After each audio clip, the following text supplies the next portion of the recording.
Why is this rock red? It's unsettling.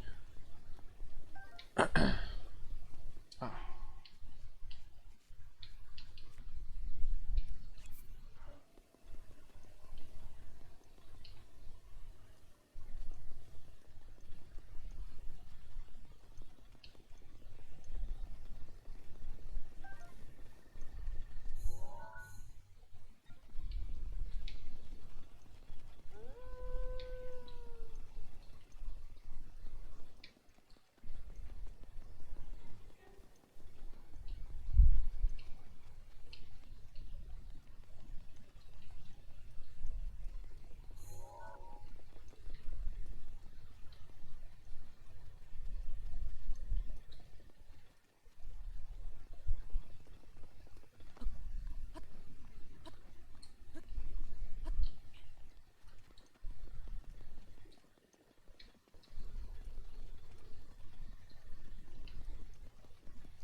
Oh.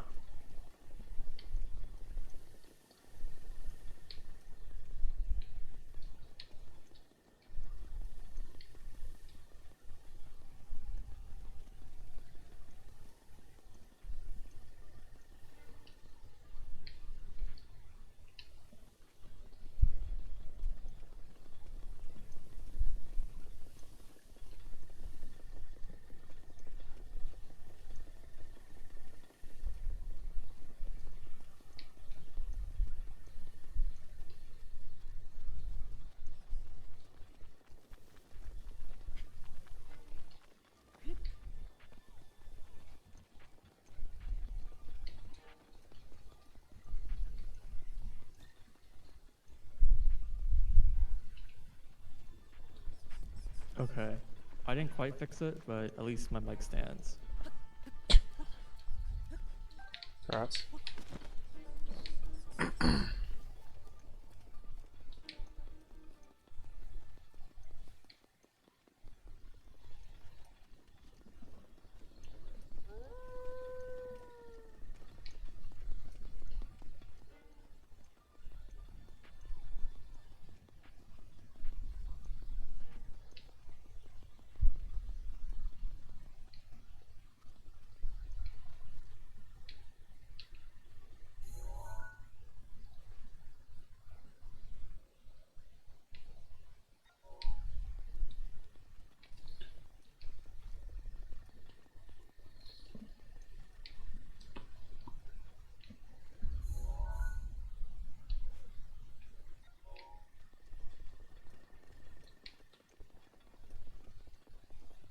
Yo.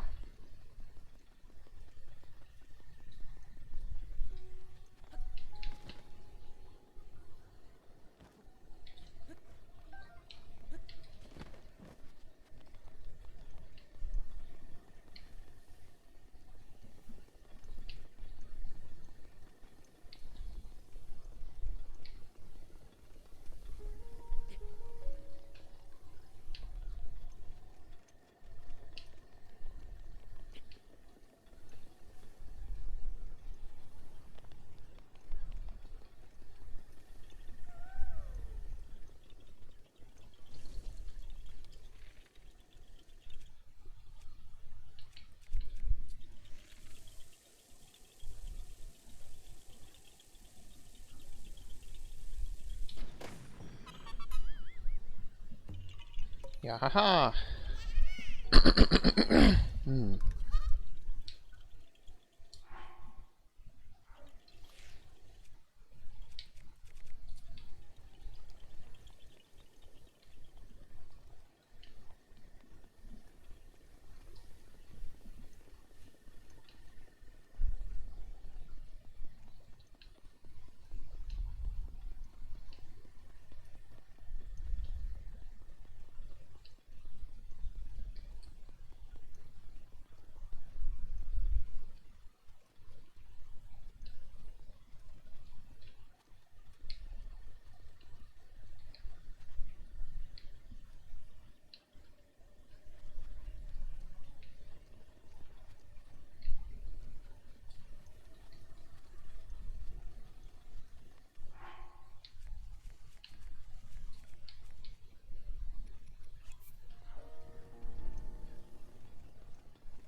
back to the Korok circles here.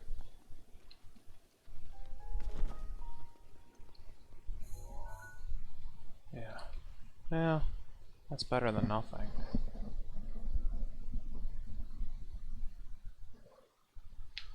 We're going down.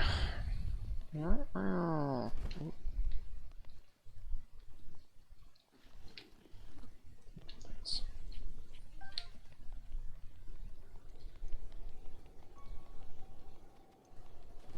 This sandstorm will subside and I can finally see what I'm doing. Awesome.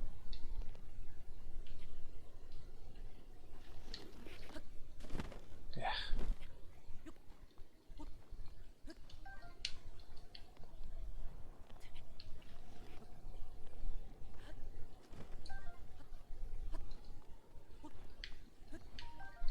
Just feeding my mushroom addiction here. Oof.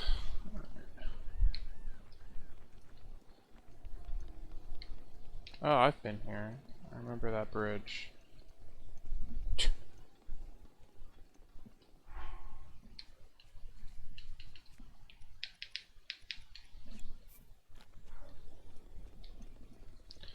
Yes, very dry, sandy, and quite bright.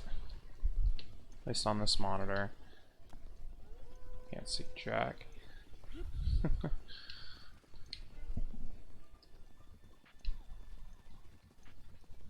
Oh, well, it's raining now. I think. Maybe not. I thought it was gonna rain.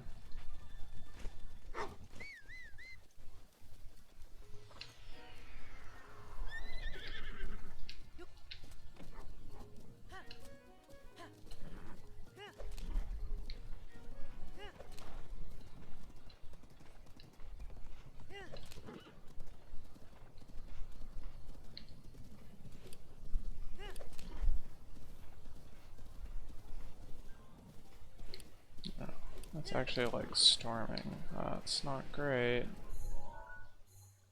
I don't know what I need to take off so I don't get struck by lightning. Probably everything.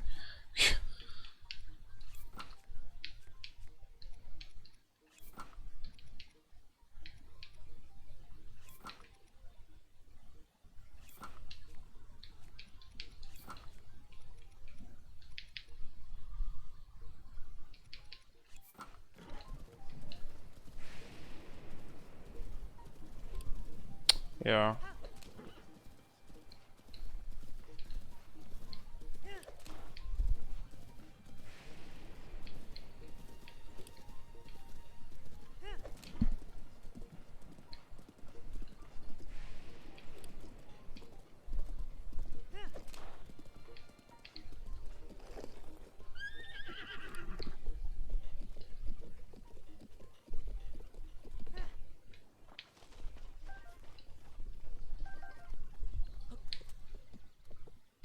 That didn't last long. Probably because I just re-entered the desert, I guess.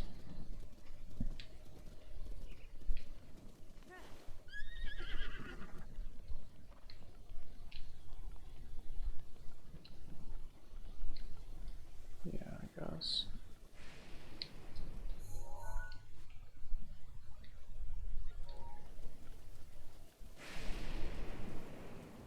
Holy crap. Holy crap.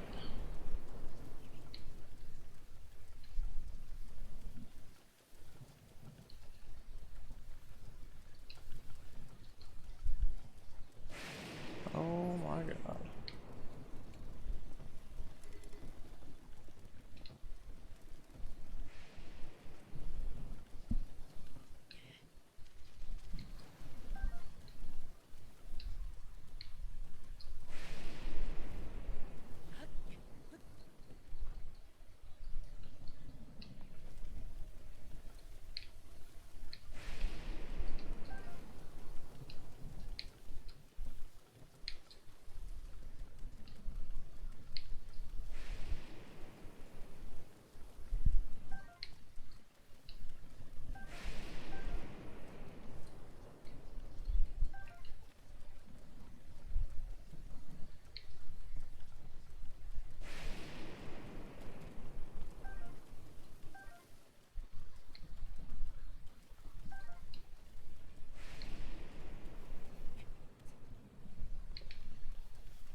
I don't want to know that. But okay.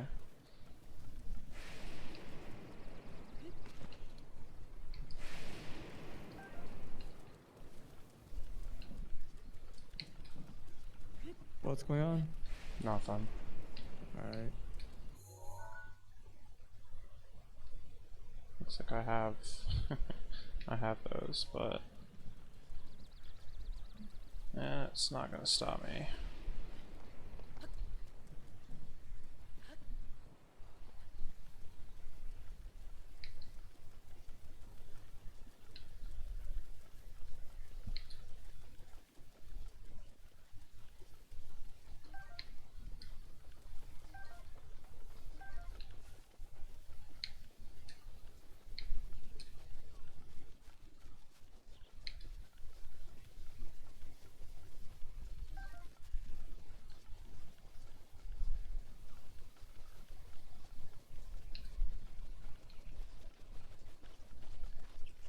Squirrel.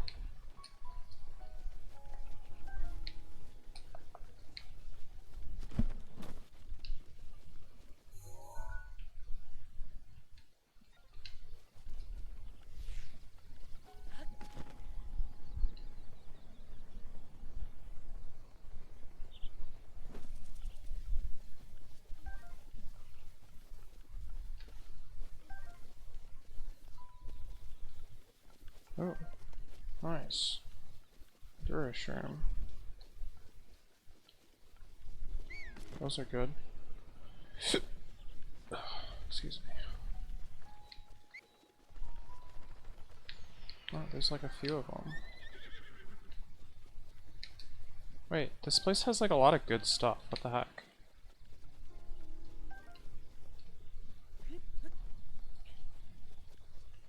I mean, I guess it's kind of near Satori Mountains, so that's not the biggest surprise, but...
This little lake over here is definitely suspicious, though.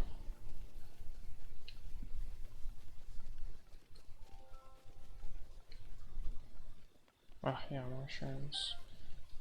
Stock up on those, are good. That's a fox, not a shroom. Sometimes it's hard to tell the difference, apparently.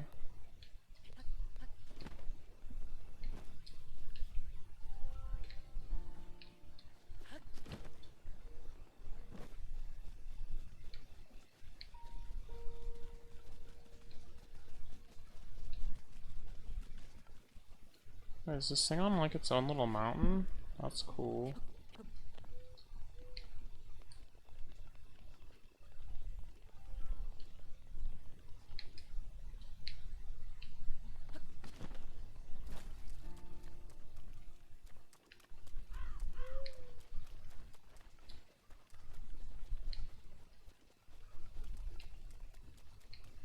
I mean, there kind of has to be a Korok or a boss here.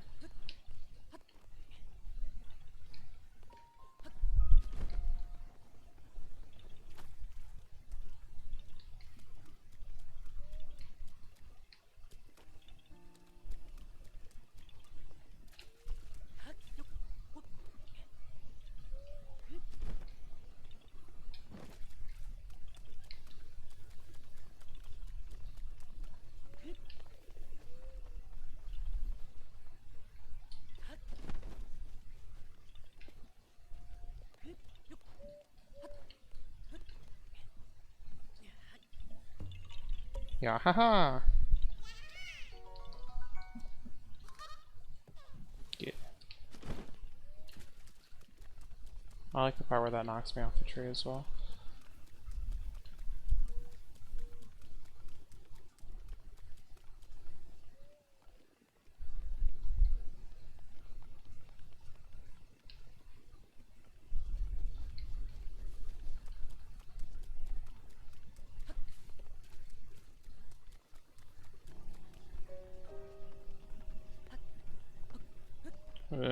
Somewhere around 740, I think.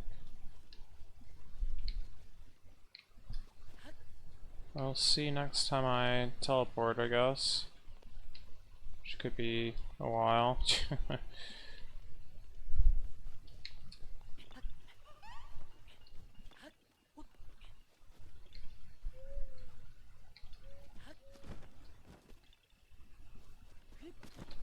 I mean, I have the Korok mask, of course, but...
Master Sword back in business?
Treasure chest nearby. It's been a while.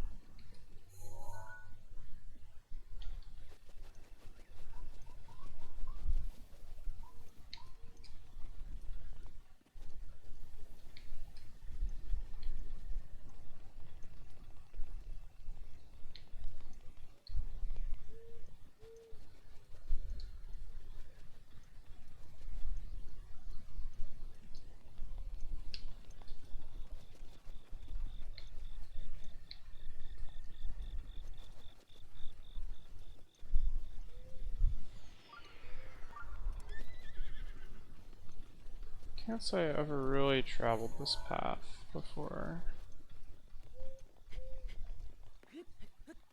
Like ever. Kind of like a back road around a mountain that dead ends at a lake or a river, so it's like never really compelled to go in this direction, but you never know. There could be treasures and Koroks and bosses.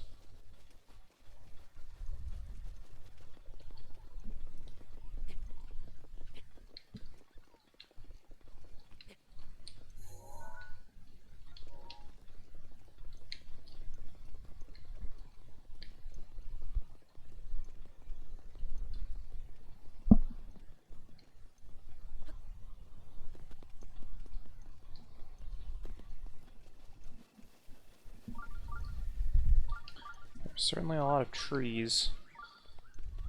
It's usually a good sign.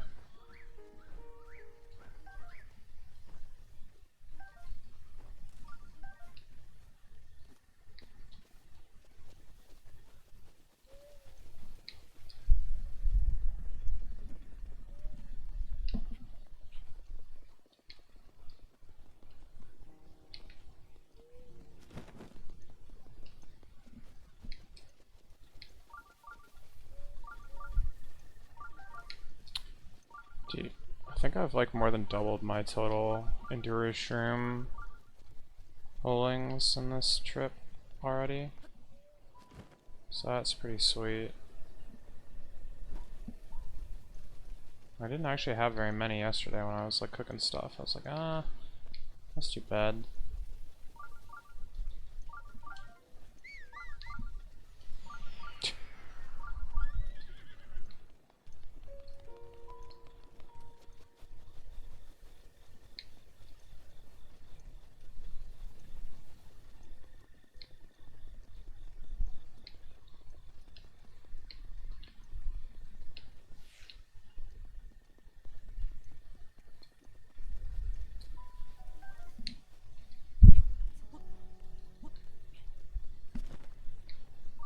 Dude, there's seriously so many Enduro Shrooms here. What the heck? Like, how many do I have now? 10. That's a lot, dude.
Two more, heck yeah. Okay, well, assuming I remember this location exists, I know where to go for Enduro Shrooms now in this game. Where is this? It's like south of Saturi Mountain in the valley between the mountain and like Gerudo Highlands. Gerudo? Yeah. It's like this Interesting. weird little forest that like It's there's pretty out of no the way. reason to go down this path because it goes straight to a I think lake. there's a shrine at the very end. No. Oh, I would have it if there was, so. fair. There's one on the mountain, and so like if you've got that one, it doesn't take too long to get here. Just jump down or whatever. I remember, maybe it was just for our location. I remember running through this place. Oh, in, maybe. Goal attack. Maybe. Because we didn't have any Korok goals. Mm-hmm. Actually, I I haven't also found any might have Koroks just been yet, like but hilariously lost. it's always possible. Yeah, there's another one. all the shrooms, dude.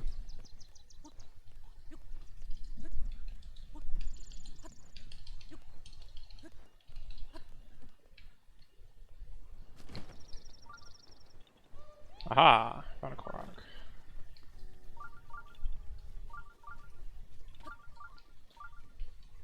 There's also simultaneously a treasure chest nearby. Coincidence? Yes. Ugh, forget this.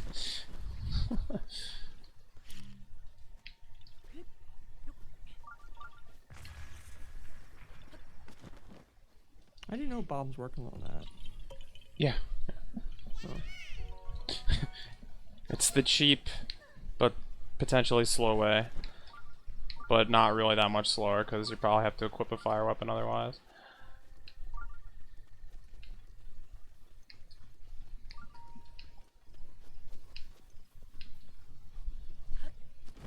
Another Enduro Shroom, heck yeah. Yeah, the leaf works too. I don't think I'm carrying a leaf with me at all times in this file. I've always just used fire. I knew the leaf worked. I just always used Yeah, fire. I just never really have one. Like anywhere you need a leaf, it's like already just sitting there pretty much. I think I carried around I'm trying to remember. I think I remember trying to carry around a leaf all the time, just in case, and literally never used it. Yeah, you just don't use it enough. I think at least during Like, even like in a lot places of the where- main like game or whatever, I would carry a torch around for sure, but leaf not so Yeah, much. same. Yeah, like most places where you want to use a leaf to like cross water or something, I just end up using ice. Yeah, cryo.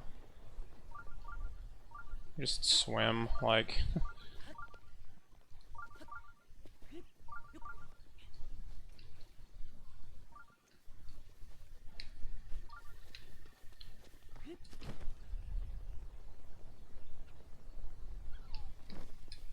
I'm approaching the river here. Is that a Korok puzzle on the wall up there, or is it just a weird shadow?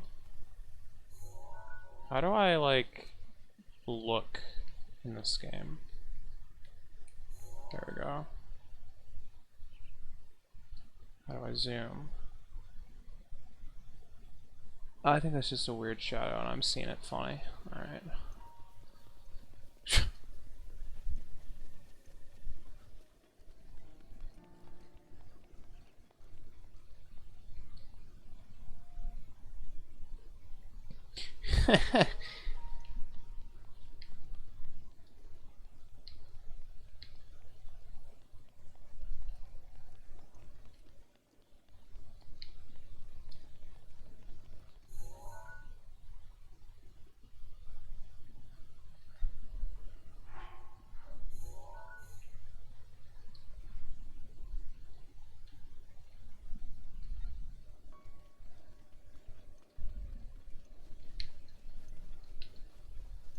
Yeah, throwing weapons is always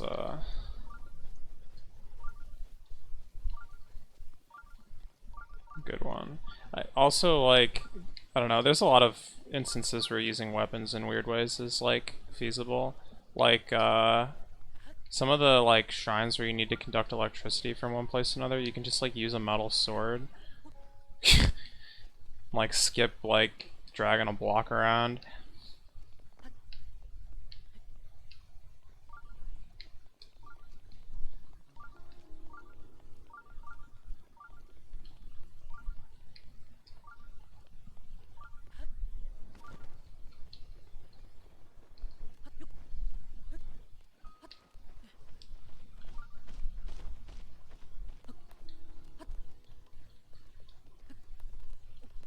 I mean, sometimes you run out of arrows, what else are you gonna do? But just throw crap to cut down the ropes that are in your way.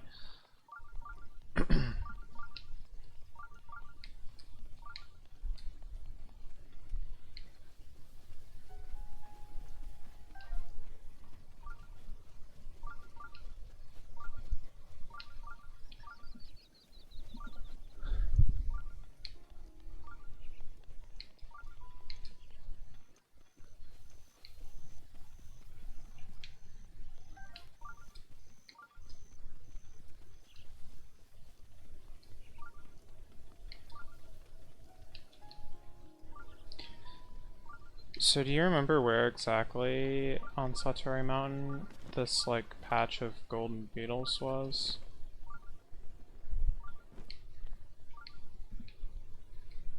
Probably not. Whoa. Holy smokes. That looks awesome, dude. What the heck?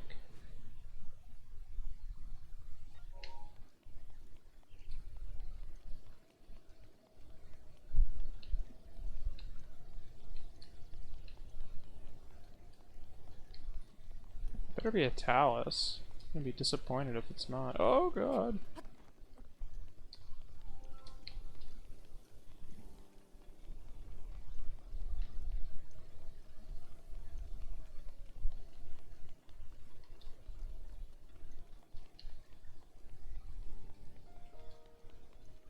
This is like a really tall, steep wall. Like, it's actually kind of ridiculous.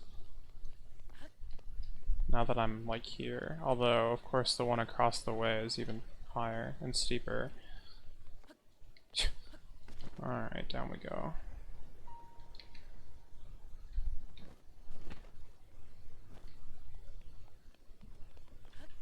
Yeah. But where?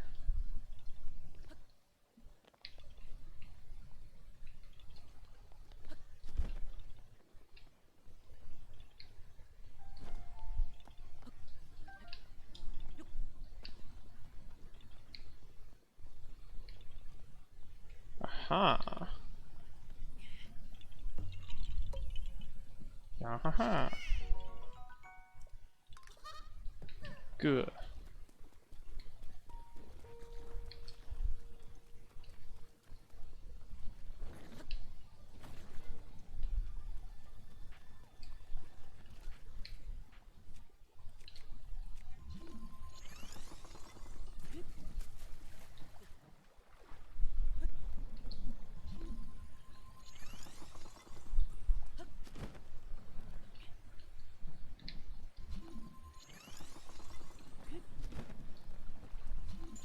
That was a little further than I would have wanted to put it, but okay, we're good.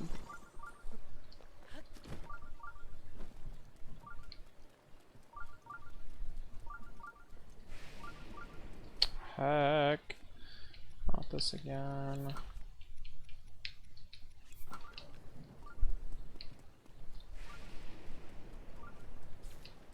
Wait, what? Oh, the Master Sword. Huh? I didn't think that it worked that way. I thought the Master Sword was, like, immune to lightning for some reason. Weird. Oh my god.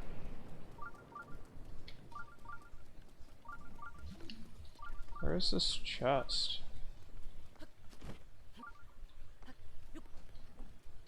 This thing is too big to be a Talus, I guess. Hmm.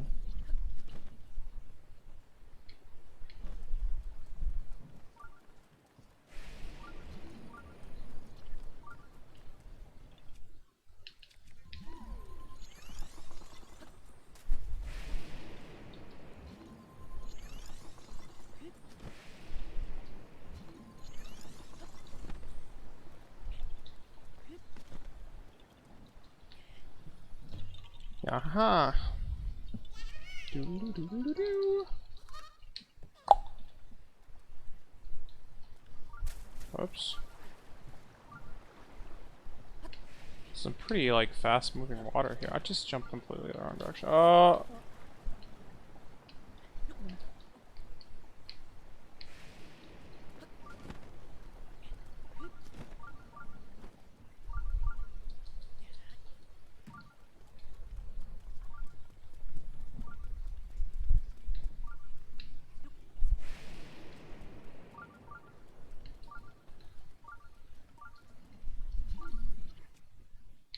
Yeah. Wait, can lightning really strike water? You mean like IRL? Yeah, I mean, there's thunderstorms over oceans, aren't there? I guess, but is it actually, like... Is it just in the sky, or is it, you know, going into the water?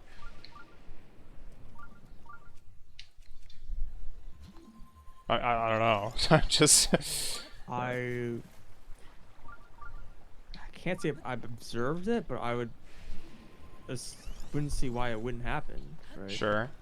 I mean, lightning just strikes tall points not because it's the only place it can strike, but just because it's easier to strike. Yeah, those it's more places. likely or whatever. Well, it's not even more likely.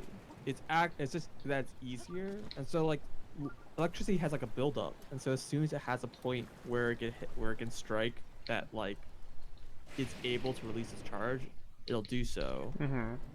So if there's like no such high point, it'll just build up the charge longer until it's able to hit a harder to hit location. I see. So Oh god.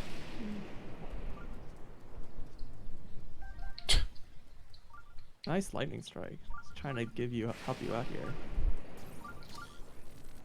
I don't know. I don't remember this. I've definitely never been here before. I don't recognize this at all. But it's just funny the lightning strike in the boxes. Mm-hmm. It's like, it seems like it's supposed to be a camp, but there's nothing here. I guess these Lizalfos are here now, but... Yeah, it does look like a camp, right? It's got normal. These boxes are pretty much only at camps typically. Right. It's like chests stuck in the ground, but yeah, I guess it's just the Lizalfos. I don't know. It's weird. I don't think there's any camps at the like bottom of this canyon, in general. There's no paths that come down here, right? Yeah, there is. There is, actually. Yeah, that's right here, actually. It goes up. Oh. This is like... Where's the attack button? Okay. Just kept pressing the jump button, because I'm bad at this game. It's been a while since you've fought. Yeah. I keep pressing the jump button, dude. What is wrong with me? I like it how this guy's tongue did a quarter heart of damage. That's pretty impressive. Also, the Master Sword sucks. What the heck? That or this guy just has like a metric crap ton of HP, which It's is silver. the true statement here, but... Yeah.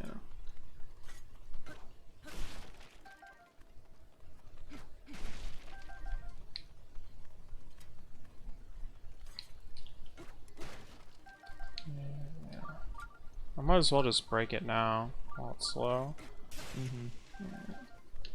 Alright. This kind of seems a lot of the champion powers. It's like kind of knowing that things don't refill on their own when you like have to use them up. Indeed. Yeah, so like right I'm facing it now. This like path that goes under this little bridge here leads up back to the other side of the canyon. Apparently. Like some way I kind of wish how the Master Sword worked instead. You could stay in line with the durability stuff. They want to keep it. Is that instead that Master Sword is breaking, the Master Sword is invincible. It can't break, but the amount of damage it does decreases in a continuous way as you use it, and as you don't use it, that like continuously recharges. Right. And then like it rewards you from like switching weapons and using other weapons besides the Master Sword, but it rewards you for like still using the weapon at all, and it also gives you the option to have a invincible weapon if you really need to. Just eventually the damage just becomes pretty poor. Like maybe it drops down to like, I don't know, 20 damage or something, or 2 damage. less.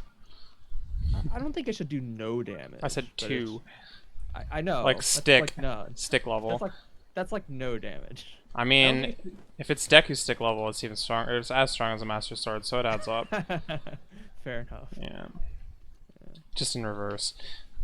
Yeah, I don't know. I understand why they have that durability system, and I know there's a lot of RPGs that have this problem where you just get a million weapons that are just like useless, right? It's like, what do you do with all these garbage weapons?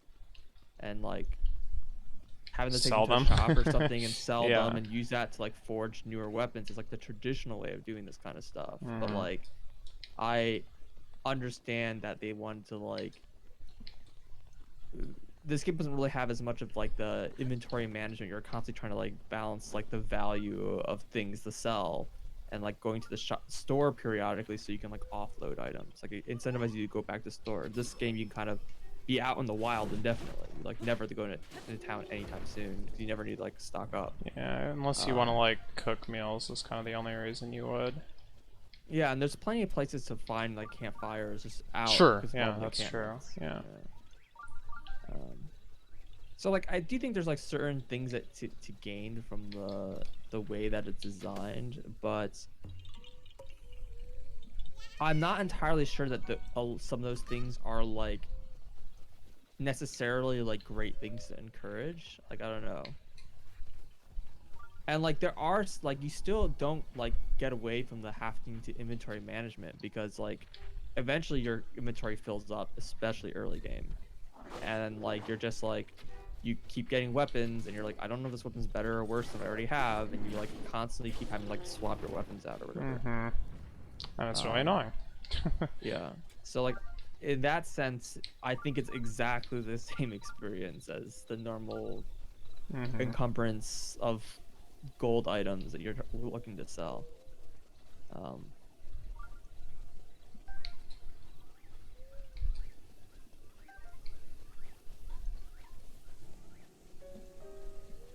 In some ways, though, I still don't know why they don't have a repair system, though. I also Like, don't know why they don't have a sell system, I'll be honest with you. Yeah, there's neither a sell nor a repair. Like, sell is even more surprising, right? Because it's like... There is money in the game, right? So it's like yeah, it's money in the game, and there's weapons you might not want. and there's plenty of other things you can sell, so it's kind of it doesn't really add up, but I feel like in some ways it was just like a mechanical thing they just didn't implement. It's like being able to put a price to all those things, but yeah, I agree. It's a bit strange. But also like repair, because like there's no reason why you can't say like take a duplicate version of the item to like repair an existing one or something like that. Or any such mechanism, like using gems or whatever to repair items. Right. There's like specific instances where you can, but it's not like a general thing. No, there is no way to repair items. There's specific instances where you can trade resources for an item if you don't have it. Well, like, I mean, yeah, that's what I mean. It's basically so a repair. I mean, well, because you have to wait until it's broken. Sure, sure. That's one of the distinct things. Oh, so that's what you mean. Like before something actually breaks, just like restore it to full durability. Yeah. Yeah. Okay, that would be nice. Yeah. For sure, because like whenever you have these like whenever you have an item that's like say down like 50% durability, you're in this weird position because you're just like, do I want to hold on to this weapon or not, right? Because it's like low durability, but the damage is still good, and it's like take up a slot, and it's like if you could just like burn some weapons that maybe like didn't care about as much to like get that back up to 100%, that makes sense. Yeah. The only thing I think of is like God, really it's trying so to encourage far you. away. What the heck? Sorry. The star. Yeah. The only thing I think of is like they're really trying to encourage you to just like make sure that you don't use the same weapon, right? Because if you can repair a weapon, then it's like you just stick with that one weapon for the whole game or whatever. I mean, yeah. But I mean, like I said, like you'll find better weapons. Keep going back. If you have to do it in town or whatever, then like I guess it's gone. Rip. Oh, is it gone? Or is it just not visible? I don't know. I don't know how these things work. I guess they usually disappear at like at later in the day. Yeah, it's not even midnight yet. I thought they just stopped sparkling at a certain point, but maybe I'm wrong. Oh, I think they stopped sparkling if you're close enough. That sucks, because I don't know where it is anymore. And there is a Lionel around here that I didn't know about. Yeah. Where even am I? I just kind of like went on a wild ride. It's probably gone. I thought it was like up on this cliff, but I mean, there really was a good indicator of how far away it was. Now, I know they like usually like can't spawn too far away because they just like I think they're supposed to land somewhere where you can actually get to, right? One would hope. Yeah. But yeah, like if you have to go to town to repair an item, then like it's pretty easy to like force you to like go through multiple weapons, right? Mm-hmm. Because like it takes like too long for a journey to like go back in town.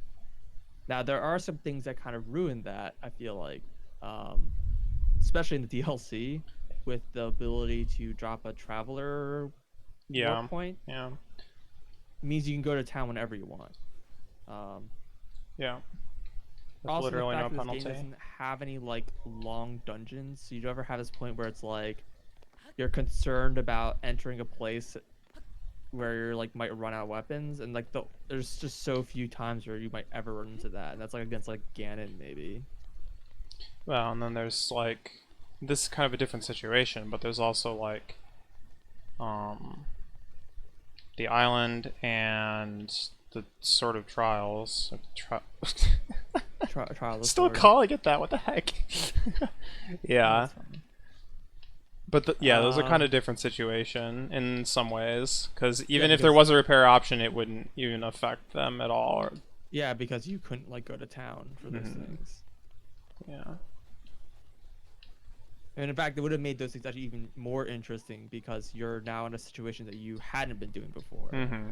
right? Instead of just getting like a, as I say, a smaller subset of the game and it's like a more boiled down form, you now have like a completely different experience. Mm-hmm.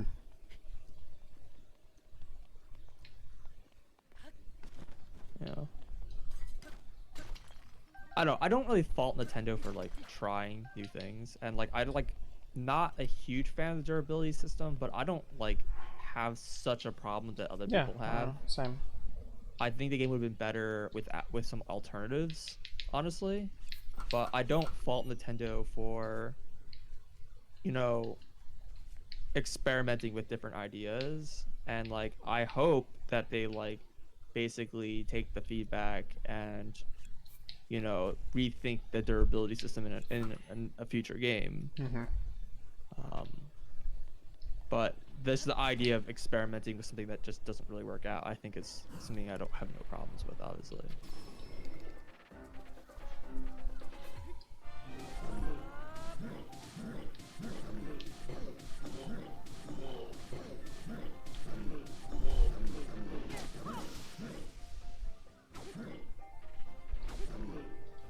Oh, this isn't working.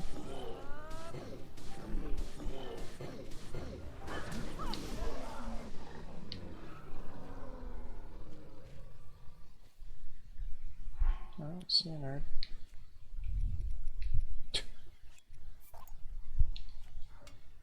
It's a way of adding freedom by removing attachment. That is a very Zen statement. I also don't know what that means. Well, I mean, it means that, like, yeah, that's like, for example, well, it I goes see what both you're ways saying. because Because honestly, the there's problem like is you'll always valuable. use your weakest weapon and you won't use your Yeah, strong weapons, and exactly. yeah, That's the problem. Like if you yeah, know your weapons are consumable, then like every other RPG ever played ever, people don't use their most valuable consumables. They yeah. always save them for when that event that never happens might happen, right? Mm-hmm. They're like, I don't know when to like it's like I don't know your entire party just got wiped and you have an item that revives your entire party and you're like, well, I don't want to use it because I might need it in the future. And I'm like, if you don't use it, you will Mm-hmm. die. It's like you still don't use it. Dude, I Right? found the star fragment. Lol. Nice. I mean, I didn't, Wait, but that's not I the know. star fragment. Wink, wink, nudge, nudge. This guy. Yeah. I think what I ended up doing was I filled my house with the champion's gear. So like I never really even used the champion Mm-hmm. weapons, except for the bow. It's either that or I stuck some of the ancient gear in there. Again, I like put like the most valuable things in there because like I don't know, maybe I'll really need a weapon at some point. I'll run out of weapons, and I always have like this stock to pull out of, right? This idea.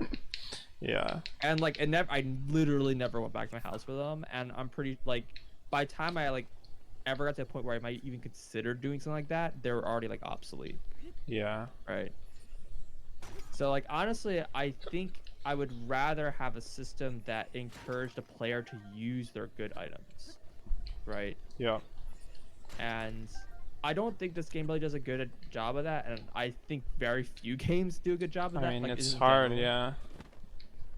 I mean, usually the way developers try to do this, somewhat, is by giving you a very limited inventory that just like way smaller than this game has, to the point where it's like you go through items so fast you might as well use your best thing all the time, because you're not going to use your worst thing, because your worst thing is your best thing pretty much.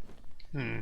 um like if an RPG has like an inventory limit of like 10 items or whatever, right? Yeah. But they're easily accessible, like they're not that expensive. You just need to go to a town or something, right? Mm-hmm. Then you're way more likely to use items like that. There's also a sense of like if an item is hard to obtain and is also consumable, people are also way less likely to use it. So I think something else that could be done is, if there's an item that's difficult to obtain because you want to make it a reward or whatever, having a way to easily reobtain it like a subsequent time, I think is like the only way they'll get anyone to use that item. Mhm. Unless you're like a speedrunner and you're like replaying the game or whatever, and you're just like optimizing, and you already know like you already know when is the appropriate time to use the items. Mm-hmm. Like in a casual play, that is. Yeah, Blue. That's a reference from Yeah, what's it I called? know it. Yeah. Prozia. Yeah. Pro ZD. That sounds right. Pro something. This guy. That guy's awesome. Yeah, he's I good. feel bad for not remembering his name. It happens. Yeah. Weapon decay over time. Yeah, I mean, you don't want to punish the player for doing nothing though, right? Like if they're not progressing, you don't want the player to, you don't want to punish them for not making progress, because they're already frustrated that they're not making progress, right? Just make it so that anytime you use a weapon, all weapons take durability damage. And you don't want to do that either, because then you're going to encourage people to not use any weapons. Yep. Right. So like decay I think just works pretty poorly in general, because you're punishing the player for either taking an action or taking an inaction. Like you don't, like a good system doesn't rely on punishment systems to like discourage people from doing things. Like there just needs to be like something that naturally will, the best thing to do is to take those actions, and you have a way to like encourage the player that that is like actually the best thing to do. Mm-hmm. I mean, I know GMT had like a thing about this, like with XCOM. And basically, like XCOM, the developers basically are like, the best and most interesting way to play a game is like having this complex strategy where you have a way to like rush them, and you can like clear these maps in like just a few turns or whatever. The problem is almost every single map can be trivialized by just turtling. It just basically, and this is a problem like almost every tactics game, by the way. It's not like an XCOM thing. Like you can basically just turtle and just like kill the enemies as they come out, and like kind of slowly surround them and like slowly pick off the stragglers. And so at some point they tried to like basically get people to not use those boring strategies that are just like the same strategy repeated. They try to get people to use like these more interesting strategies that are different for every stage. Mm-hmm. They basically put a time limit. They're like, you have to beat it in a certain amount of time. So they basically made the turtle strategy impossible. And people hated it. It was like like everyone was just like, this is so stupid. It's like worth to finish, so on and so forth. So instead, they like later they are like, they put like a reward system so that like if you can beat the level in under a certain number of turns, they give you like a reward, but they don't like punish you for failing to reach that time limit. Mm-hmm. And he was like kind of going on like, this is like a more effective way, because in essence you're doing the same thing, like you're encouraging players to do a better strategy without actually punishing people for doing a bad strategy. And like people can still play the game however they want, right? Right. But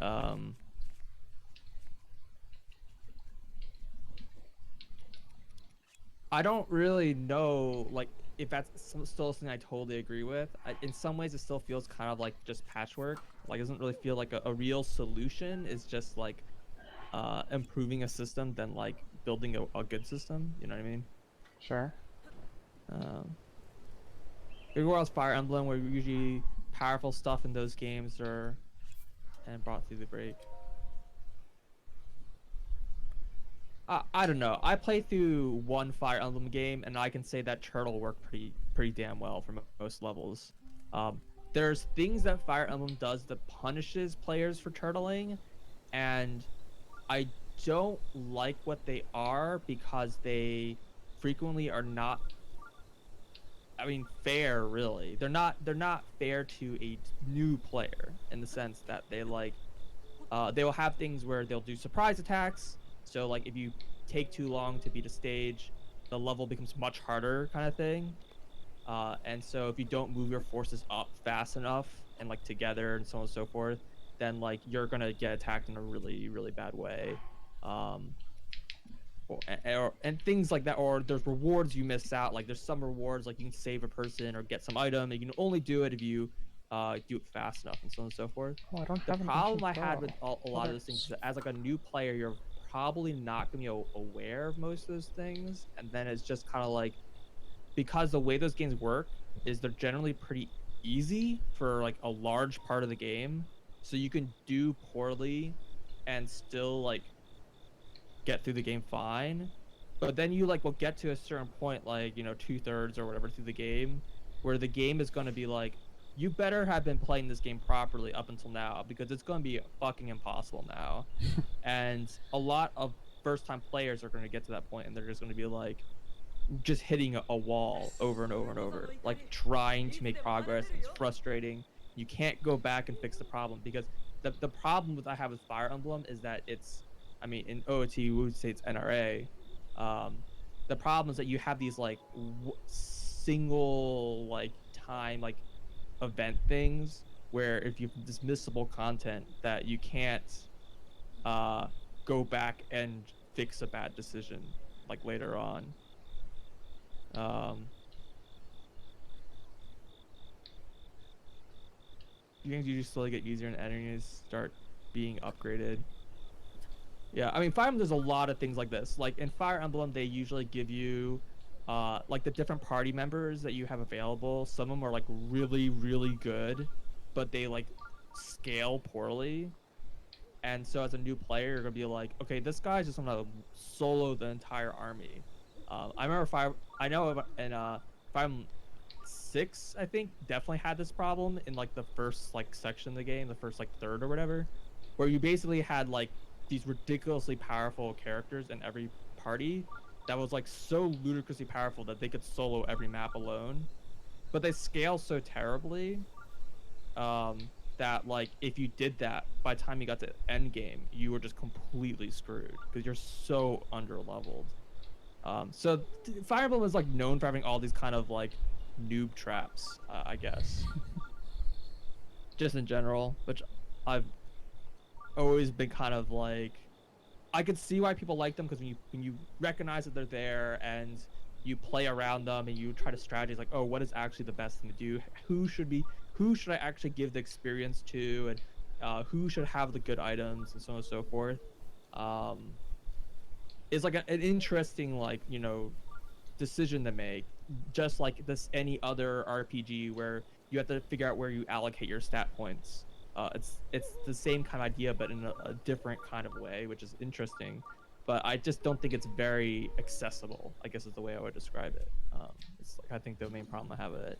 Like I think I don't really know what the solution is, but if Fire Emblem had some method where you could like go back and like reverse bad decisions earlier in the game so you can like you can go back to a previous mission and then like just redo that mission at any point and you like those effects would like propagate to like the current time somehow, like completely ignoring like the story impact like impacts like you can't like or anything like that like it. I think that you had to think hard on how to make something like that possible, and it really might not really do so well in Fire Emblem because, as per usual, the story is dependent on who's alive. Um, so, but yeah, it's a mixed bag. Like, yeah, This isn't working, dude. I thought this dude was supposed to show up.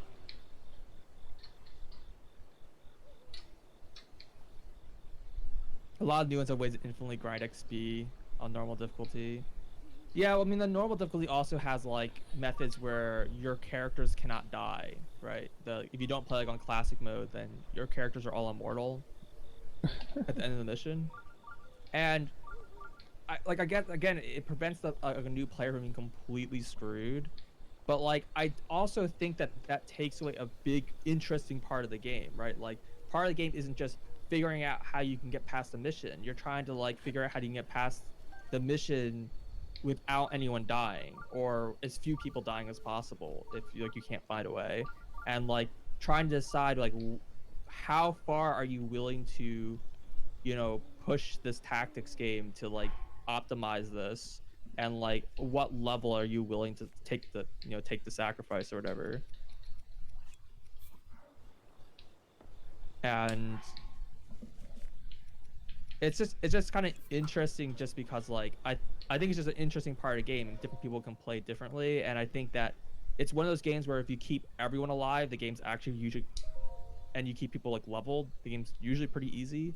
So it's like kind of a matter, like the game generally expects some people to die, so you have that kind of, when you're playing through, if you're aware of that, you have like that leniency. If you don't feel like trying to get a mission perfect, you can just like, okay, that guy will just die and move on, or that character wasn't that important, you're right.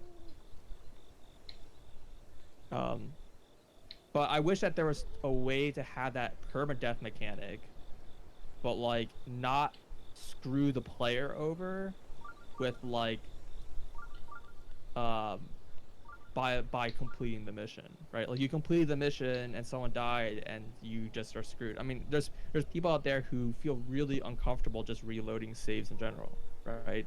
Like Fire Emblem definitely encourages you to just save before a mission, and if it goes poorly, you just reload. In fact, Save every turn. I don't think you can do that in Fire Emblem. You can only save between missions. Hmm. But that sucks because it means you have to keep like redoing the whole beginning part of the mission every time. Mm-hmm. But like some people just aren't comfortable doing that. They just don't like save scumming. And like, I don't know. I don't know if it's like right to like punish a player just because they just don't want to use that strategy.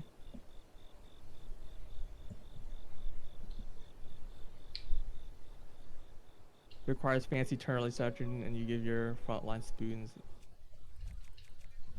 so you don't kill anyone.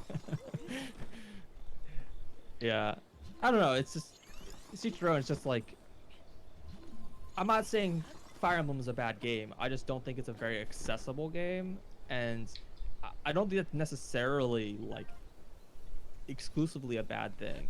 I just don't know if I would go and say like the mechanics of Fire Emblem are like the solution to a lot of these kind of problems, right? Hmm. Yeah. Yeah, I mean, hoarding generally is just a really hard problem, just because you really have to like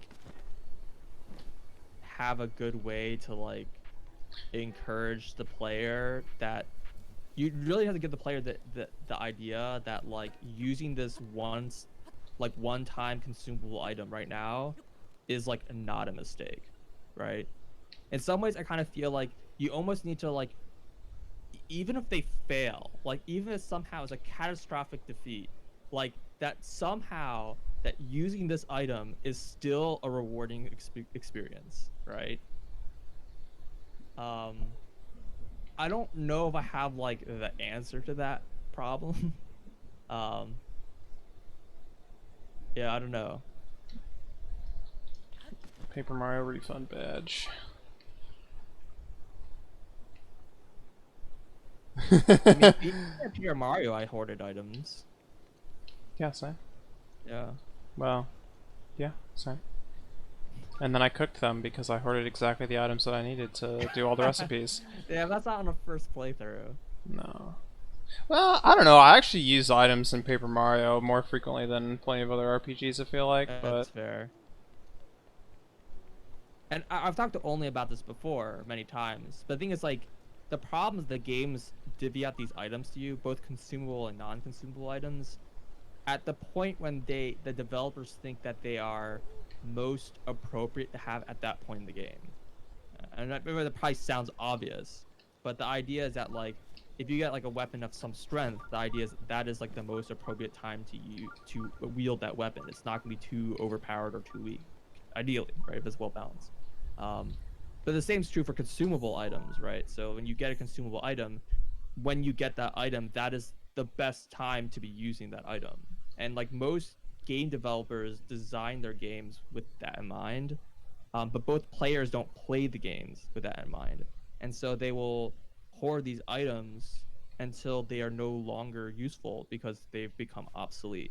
Um, a very common example, and I've talked only about this in the past, is stat boosting items, like permanent stat boosting items. Mm-hmm. Because you're always just like, well, I can only use this like on one of my characters. I don't know who's the best person to use it on. I don't know if I'm gonna be using this character later on.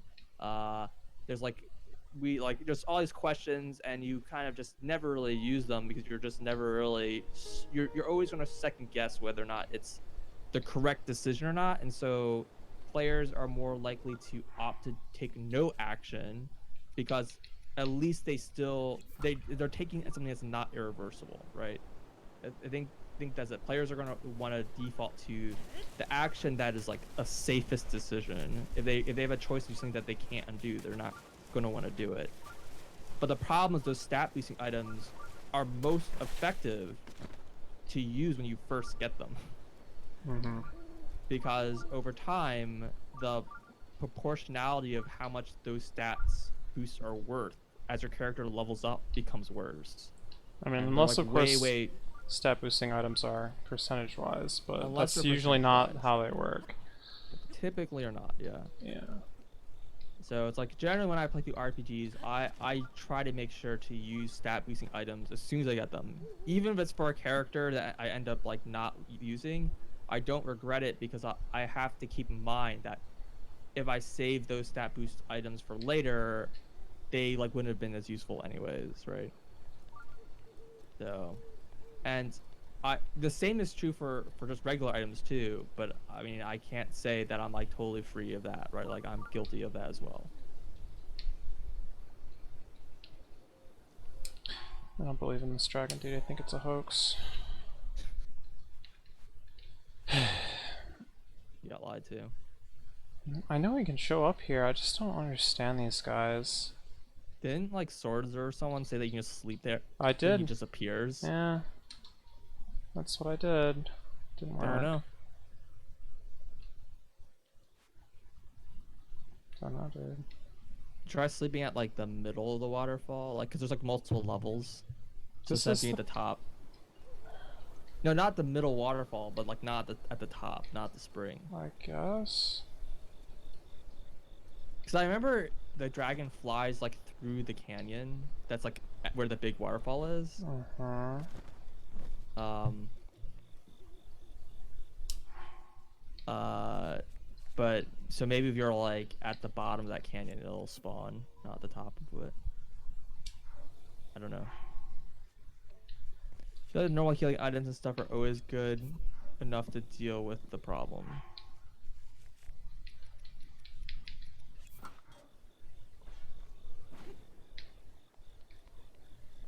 I'm not sure what you mean by that, sorry.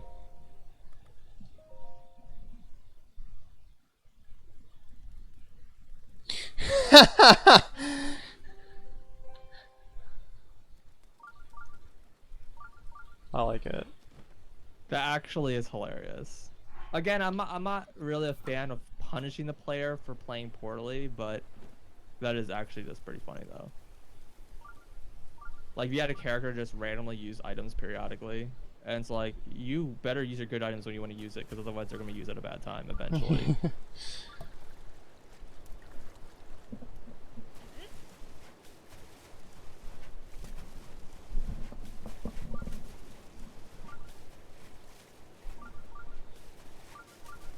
I don't know, healing items, like developers have like had different approaches to that specific problem, because some developers just accept that hoarding is gonna be a thing and just try to deal with it.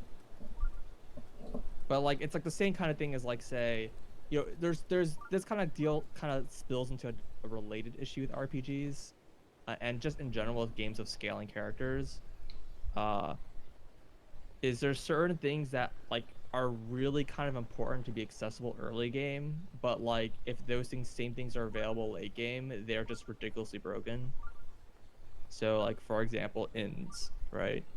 In RPGs, it's like frequently you go to inn. It's like, well, the inn's gotta be ludicrously cheap at the beginning because you have no money, right? Mm-hmm. And then it's like, at the end of the game, it's like they give you the same rate for those inns. Then it's like you have like nothing to use your money on, right? They're like the inns should be appropriately expensive to your level, but then like, do all inns just get more expensive arbitrarily? Because if it's just the inn you're at, then what stops you from going to an earlier game area inn to use that one like for the whole game, right? Prices based on your level, dude. Just Yeah, everywhere. which is Yeah. super arbitrary, right? No, it's not. It's pretty arbitrary. Dude, your adventure card tells you that you're a stronger adventurer, and therefore you're, the government enacts that you have to pay more money I because actually you kind of have more like money. I actually kind of like what Breath of the Wild did, which is like there are places where you can spend more money to get different buffs or whatever. Mm-hmm. I thought that was a pretty interesting way to do it. Like, so as you got more money, it's not that inns became more expensive, but there were like better things you could do at inns that cost more money. It's like I think a really good approach. Mm-hmm. I don't know if the way Breath of the Wild did it is like really the ideal like balance of money and rewards, but I think it's like an interesting concept of it. But the same thing, the thing is, healing items, for example, and like common consumable items have like the same problem, right? Because you have like an item, like okay, you can either have like the low level healing item heals like I don't know, like 10 health or whatever, and the higher healing items heal like I don't know 50 health and like 100 health or something like that, or you can make them percentage, right? Mm-hmm. And the problem with like making them a fixed amount is that if people are hoarding their items, then those low level healing items become really bad later in the game. And players' inventories just like filled with junk. But on the flip side, it's if players hoard their items and they get like way too good items for the late game. So I'm generally not a fan of percentage healing items in general. Mm. But it also on the flip side, if you have fixed healing amounts, if you have items that are like too high level, I was the way I would describe it, like they heal way too much in general, then your players are like discouraged from like using them. So like for example, you have a healing item that heals for like say 300, and your character has a max health of like I don't know like 300, right? Like that's their max health. Then like you're not going to want to use a healing item unless he's like almost dead to make it as effective as possible, and like you might just die, right? So like I don't know, it's like kind of awkward. Mm. I feel like you shouldn't really get healing items that are that good in games in general. I'm generally think it's somewhat problematic if you have games where you have healing items that like max heal your character parties, because then you basically get RPGs where you're just max healing every turn, and like the enemies have to do essentially at least 50% of your health every turn. You're just stuck with someone like healing your party to max every turn, and then this boss like dropping you to like less than 50%. I don't know. It ends up being like a weird situation. You make like one mistake, then it's like you're dead, right? Or if you get unlucky, right? Like your killer dies.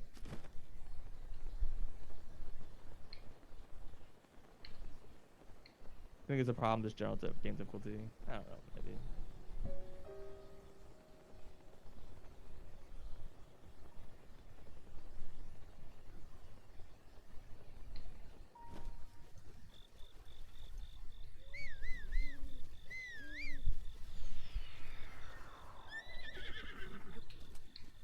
Yeah, I mean the SMT games in general are pretty brutal in that sense in general, just because like a lot of them just can so easily just wipe your entire party in one turn. I mean, this is like a common Atlas thing, honestly, in general, because EO does this as well. Although to a much lesser extent, honestly. Yeah, it's good.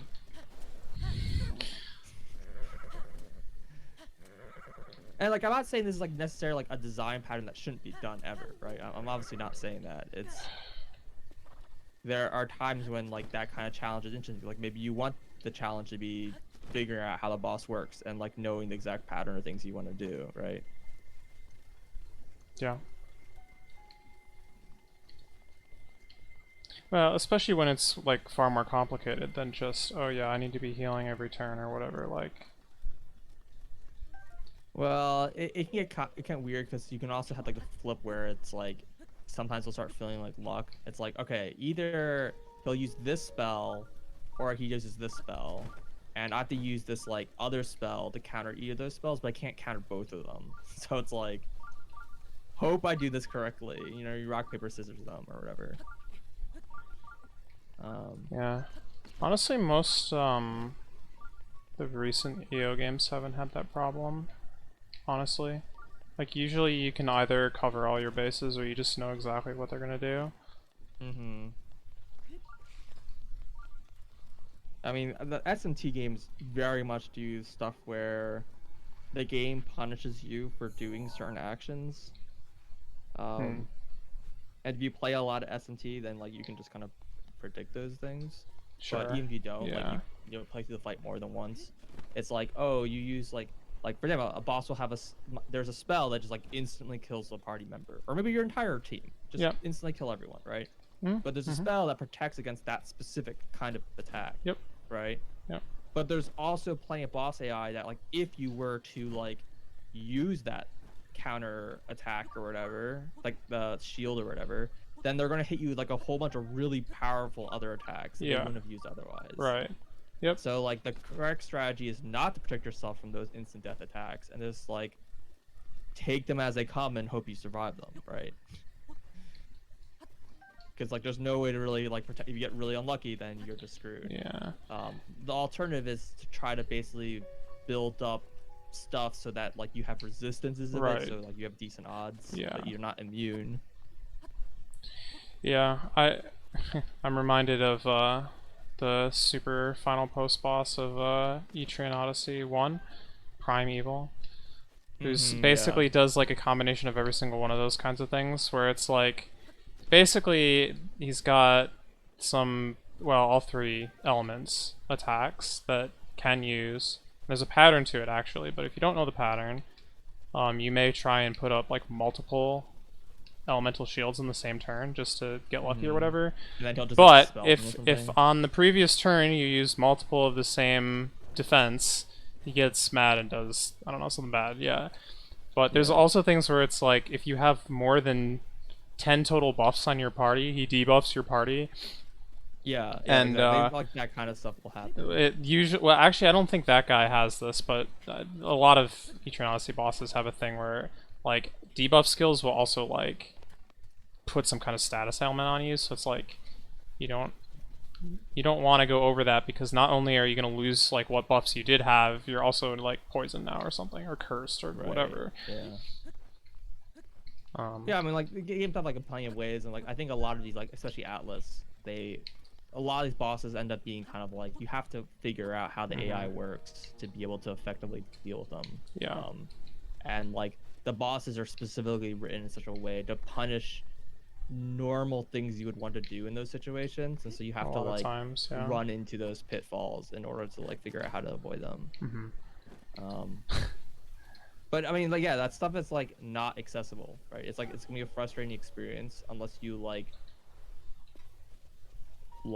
want to like basically go through this failure cycle to figure out like what is the most effective method. Like it's Fire or Emblem if has, like, you've the same played things. exactly, or if you've played the games so much that you kind of have a decent grasp Yeah, on you the already have design some patterns intuition, that you know, like the kinds of things those bosses will do in those situations. Like right. you're fighting some fire boss, you know they're weak to ice, but you like also know that like it's pretty typical if you try to use like some sort of like fire defense spell that he's going to like debuff the fire, then use a nuke attack or something like that, right? Like it's like a common like thing or something. I'm like not that, sure right? how common that is, but yeah. Well, that not that like specific, but I just meant like Yeah. there might be certain like Patterns that you, recognize. yeah, exactly.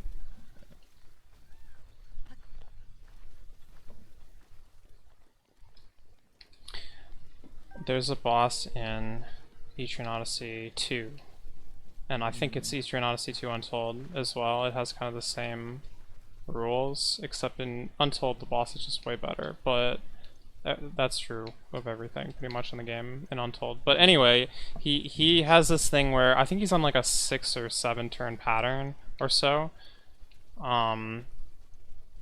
where he does this skill that buffs the attack of everyone, himself and your party, by a lot, like 200% or something like that, which is ridiculous.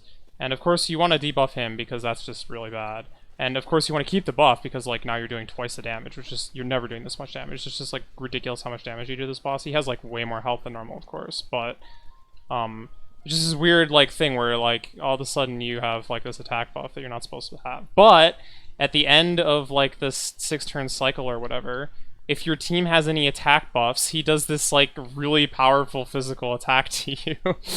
And it's like, you know, 1 turn later your attack buff would run out and then he would use it again, kind of thing. So actually what you have to do in order to beat this boss is you have to debuff your own party before he does that, if you like want to survive it, because just normal defenses are probably not sufficient if you're playing on like, you know, the real difficulty or whatever. It's a thing, but I don't know, it's a pretty fun fight. Yeah, I think a lot of things like help make for people who are like big RPG veterans, and because a lot of RPGs like kind of similarly. They're all in the core. They're all based very frequently just based on some very core D&D elements, and that kind of makes them a little samey once you've like are familiar with some of them. So like having these like kind of extreme RPGs that exist for like players who want like the harder challenges like makes complete sense to me. It's just I don't want it to be like a reference material for like how to design good game mechanics. Sure. Yeah. EO is too big brain. You know, the thing about EO is that it's not even like the boss fights that are like the big brain parts of it. Like the heckin' just FOE like movement patterns and like getting around through rooms and stuff is like usually actually like quite interesting like puzzles, especially in the most latest games. Yeah, it's a I think it's the way if you're not too familiar with EO, like the way that a lot of the kind of dungeon crawling works, I mean, it's pretty different from SMT. I think it's like one of the big differences between EO and SMT in general, besides like all the overworld stuff, is that EO has all these fights that you're not supposed to fight, like, and they're marked on the map, right? And they move around and you can see them and they react can see to you things and... that are happening, right? Yeah. And so like learning what is the most effective way, and it's also it can be difficult to run from fights in general, especially when they're like so ridiculously strong they might just one-shot you for all you know. So it's like knowing how to just avoid these fights on the overworld just makes the dungeon crawling experience like also very interesting, not just like the battles. One thing I really don't like about EO though, and this is like just a common problem just RPGs in general, is just way too many options in team building. Yeah. I've never well, really this is actually, I don't know, this is one of the options. things I really liked about the Unsold games is they can give you a party. I mean, you still have like all the stats to choose or whatever, but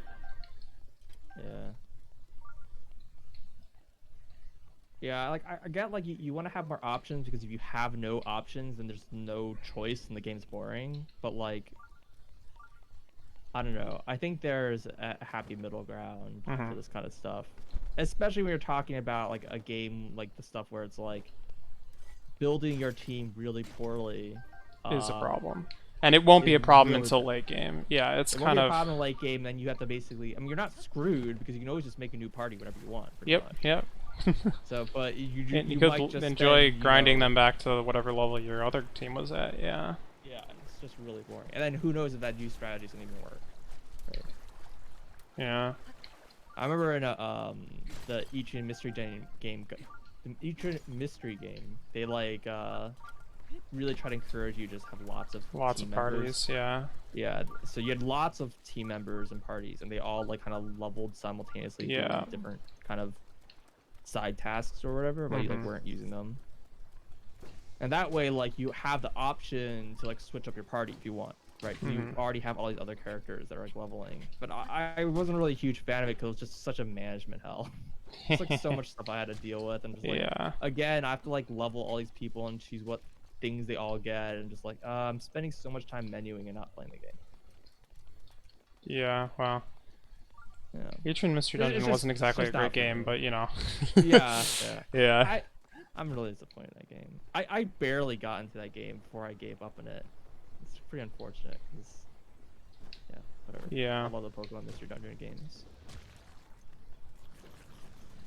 Mhm. Actually, GMT had a video recently on.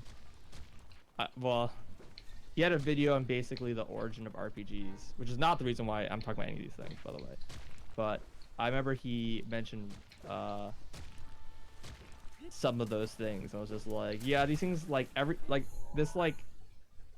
there's like way too many things that are like so loosely like connected to these like original ideas like D&D that it's like if you think about the genre of just RPG in general, it pretty much covers like every video game ever. Yeah.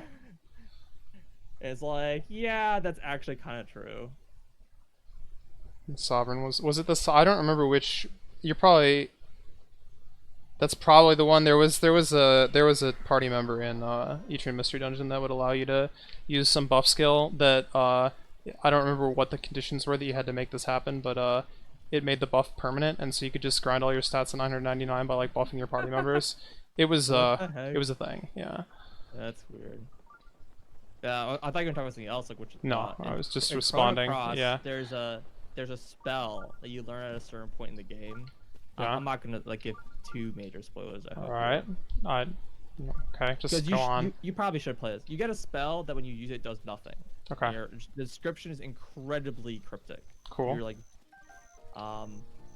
and there's this whole like puzzle mechanic in this like game, this grand scheme thing, where you're supposed to try to figure out how to use the spell. It's you like don't part of the need to- plot, you- or is it? Huh? Is it like part of the plot, or is it No, like a not- side not quest, or really, like? But you do need it to get. That game's got multiple endings. Sure, but, sure, sure. I'm pretty sure some like the good endings or whatever require knowing how to use the spell. Got it. Yeah.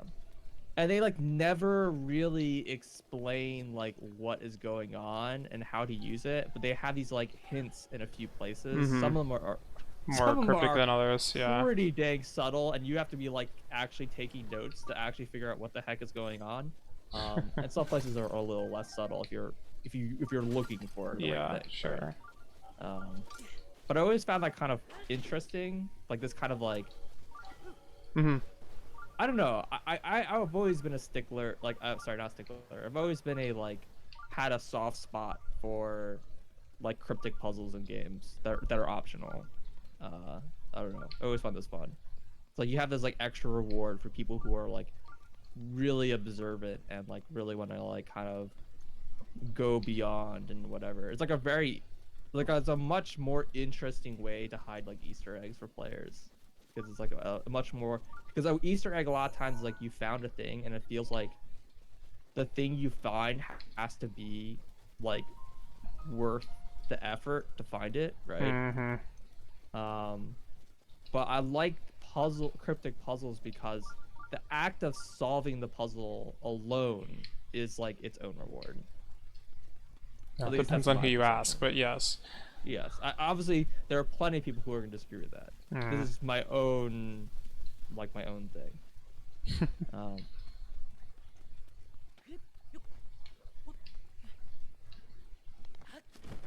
Which game was it? I feel like I played something recently. We played something recently that kind of had something not like that really per se, but it was like kind of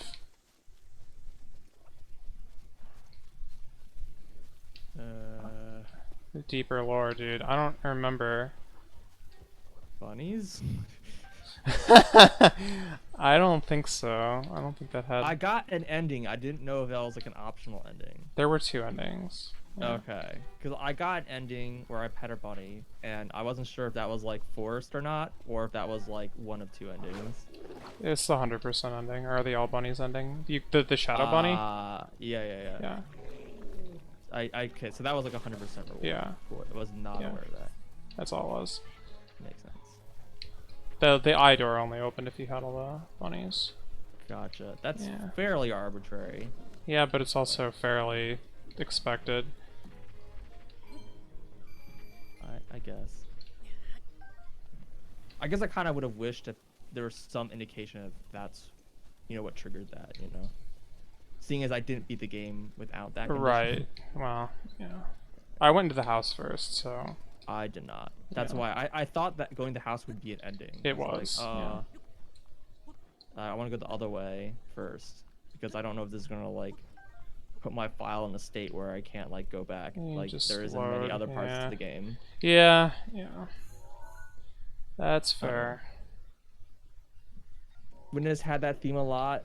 The anti-Easter egg propaganda. That's not exactly. I mean, that's definitely a surface level view of some I of the think things that- in the game, but I think like many things in the Witness, I think it doesn't know what its message on Easter eggs is. well, I think it's less of a direct message and more of like an exploration of the concept. Yeah. It's I mean, just yeah, like 'cause, it. the way, like, there are different ways to view depending on what specific thing you're talking about. There are different ways to view some of the stuff. Like some you can think of them as Easter eggs, and some you can think of as, basically deeper levels of discovery. Mhm. But when you're talking about things like saying like the challenge puzzle, right? Like finding the challenge puzzle and the appropriate rewards or whatever.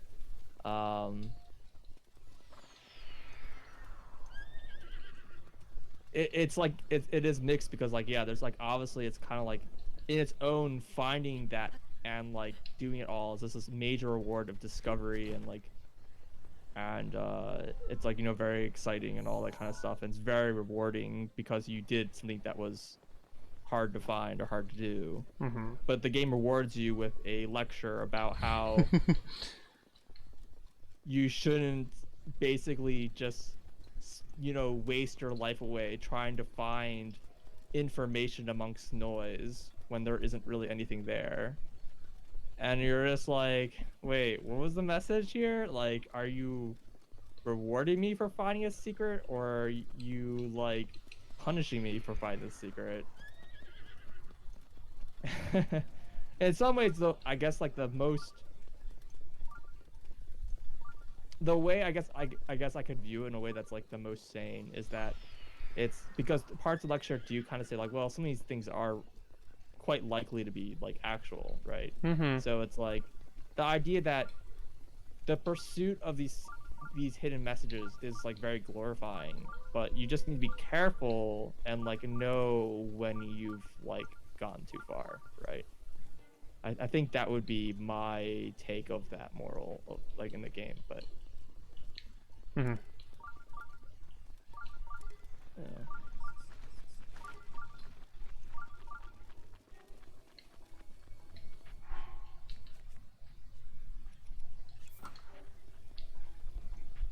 But that game has some just strange things about just completionism in general. Like the game doesn't really there are some things the game makes clear that you've like congratulations, you've did the completion thing, right? And gives you no reward, obviously. It just lets you know that you've did the thing or whatever. But there's a bunch of things where it doesn't. And I don't think that's like unique to The Witness. I think lots of games have stuff like that. Especially in games where like actually doing all the things is like ridiculously tedious and arbitrary. So a lot of times I think developers that want to avoid making you just doing some like really tedious and arbitrary thing, they just intentionally don't track it. So like a very common example is opening all chests in a game, right? there's like tons of chests. Many of them might be missable. A lot of them just have arbitrary ways to do it. They're not gonna have a way to track for them because they're just literally everywhere in the game, right? Mhm. And it's just like actually going through the process of opening and finding them all is just really, really tedious and not very interesting at a certain point. So they intentionally don't track it, but they'll still have like goodies and really well hidden secrets that like finding those individual chests are their own reward, but like finding all of the chests is not a reward, right? Mhm. It's like hurricane in the sky. That the dragon just disappeared into that Ah, I see. like portal in the yeah. So, anyways, I think that like developers should just be careful about what they actually track. I think Breath of the Wild tracking the Koroks is a really bad idea, just in general. Like, yes, you can get them all, but by making it something that was trackable, you encourage people to do something that's not very interesting. Especially since like their clear goal was to make it so you didn't have to do them all, and the reward for doing them all was nothing of consequence. It's literally turd, yeah. Yeah. So it's in many ways kind of like a punishment for like doing a thing like this. And it's like, well, if it's a punishment, why do you track it for 100%, right? Like there's going to be people who are going to want to get that 100% like completionism. Mhm. And I really wasn't a big fan of that. And kind of like on the same vein in speedrunning in general, when you're defining like a 100% category, is like the same thing. Like, be careful what you define to be part of your 100% category, because at a certain point it just becomes tedious and boring. For everyone involved. Yeah. Just like do what you think is actually interesting and meaningful, and leave it at that, right?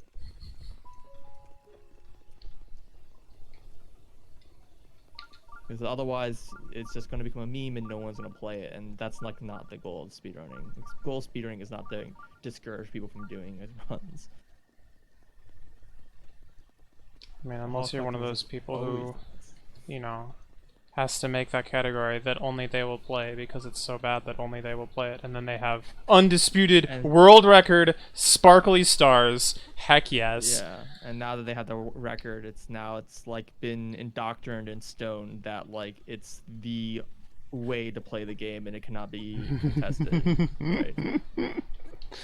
Because if you do anything else, it's not satisfying Yeah, that category. right, and Definition it anymore. doesn't compete. I mean, what's the point if you're not I competing? mean, some games they like speedrunners just like take the bullet and just have a 99% category. Mhm. Or like we recognize there are runs that do more shit, but we're doing things to make it more interesting, right? Yes. I wish they didn't call it 99% in some of those categories. Sometimes they do call it like other things, but like yeah, it's Everything but that one puzzle that takes 56 minutes percent. And of course, you have to throw a percent at the end, even if it's not a number. But you know, well, this is an age-old debate, and we're stopping that conversation here. But I mean there are ways to define that category in a way that are, less arbitrary. yeah, Like you could say get a specific number of puzzles. sure. But there's always like that like situation where like in the future maybe we'll find a skip and we could do those like 50-minute puzzles like instantly, right? And then it's like, well, okay, there's no reason not to do that puzzle anymore, right? In that previous category, it doesn't really make any sense that exists. Yeah, I don't know. The people I think get caught up a little too much on the naming. Yeah, I know. Or they like change the definition of what the run is because of how the category is named. It's like always been kind of like awkward to me. It's like that's do what's actually interesting. Like change the name if you must. The name is not meaningful. And of course, people do the odd extreme where they just go full meme and just have like the most memeful name that they could think of. Yeah.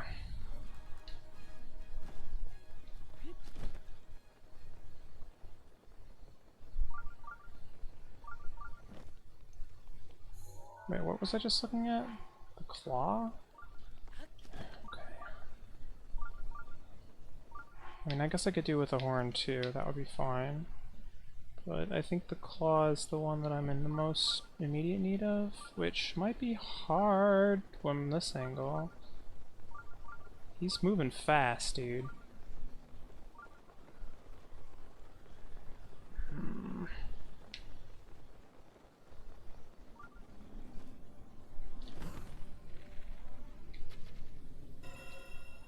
That looked good.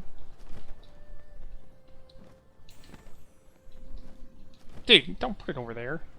Nerd. Oh, okay.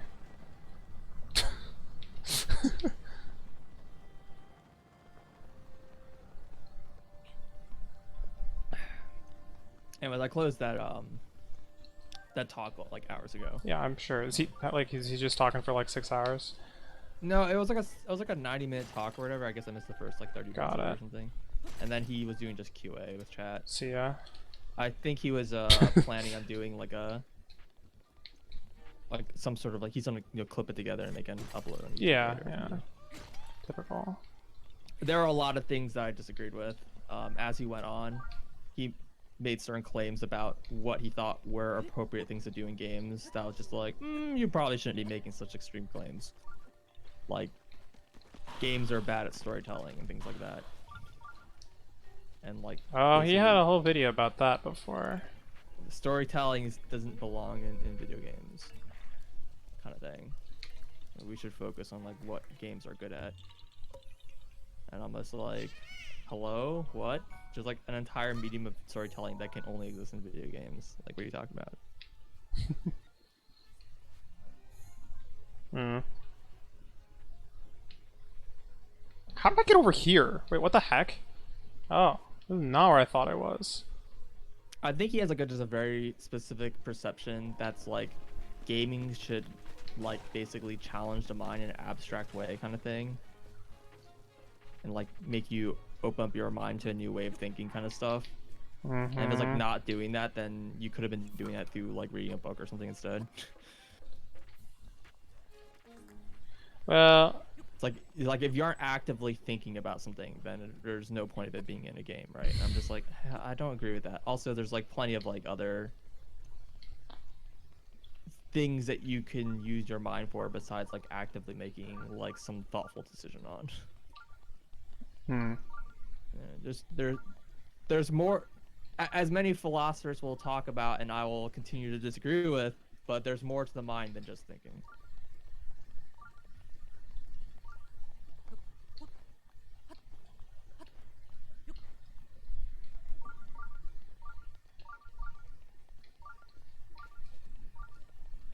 And some things can only be invoked in a game.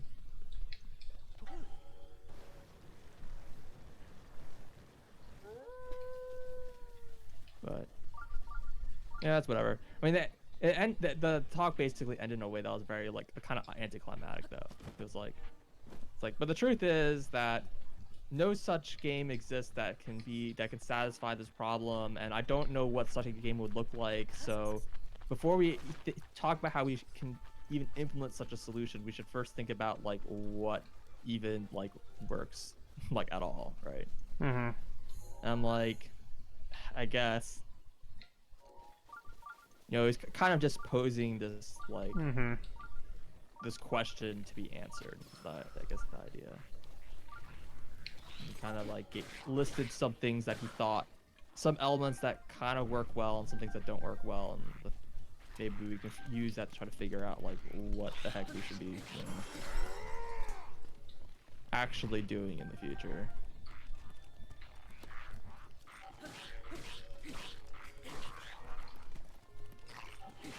Yeah, I don't know.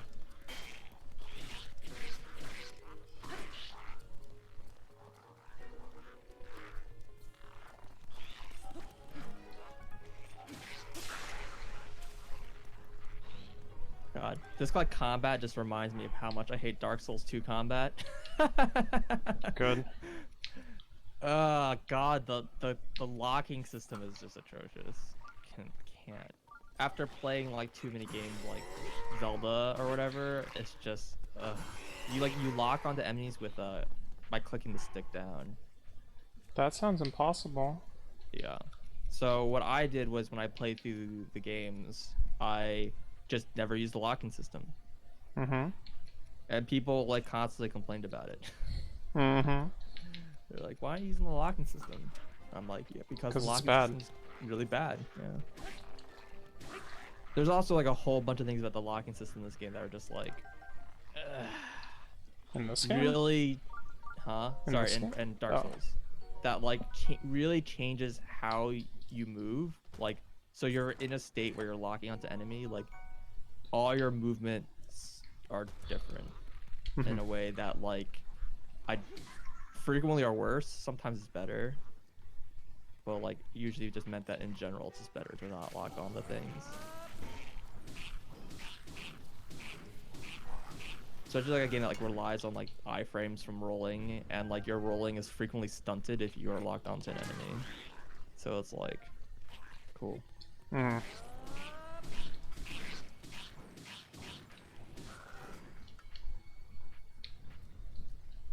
And there's like a lot. That game has a lot of Well, that there's guy a dropped lot. two I guess rubies and a there's a lot of sapphire. ways to. Hmm. Guy dropped 2 rubies and a sapphire. Nice. Yeah.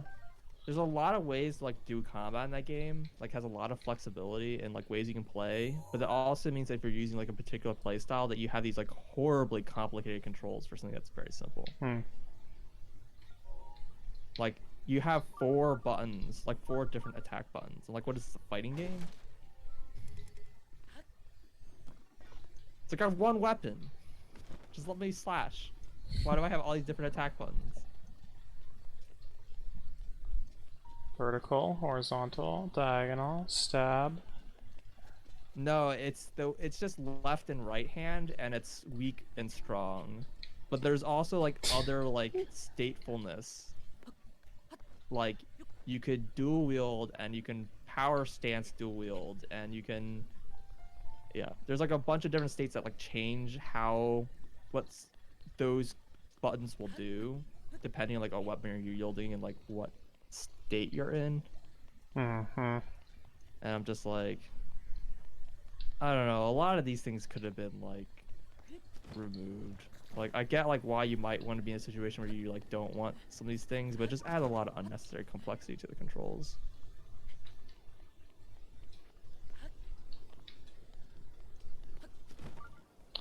That game really in general just doesn't like and like I guess there is merit to this in general, but that game really doesn't like having multi-button press things. Like hold a button while like press a button while holding another button. Mm-hmm.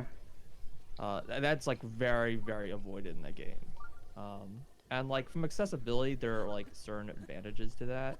Mm-hmm. But when you have like a system that you want to be as complex as it is, it just means that there's like all these like things that could have been really easily simplified if you allow just like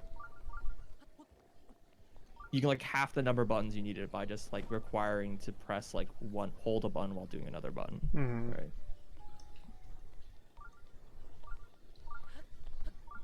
Yeah, I think when I played through, I even like proposed like alternate control schemes, and I kind of like have to wonder if there's like mods for that game that just change the controls, but I kind of doubt it.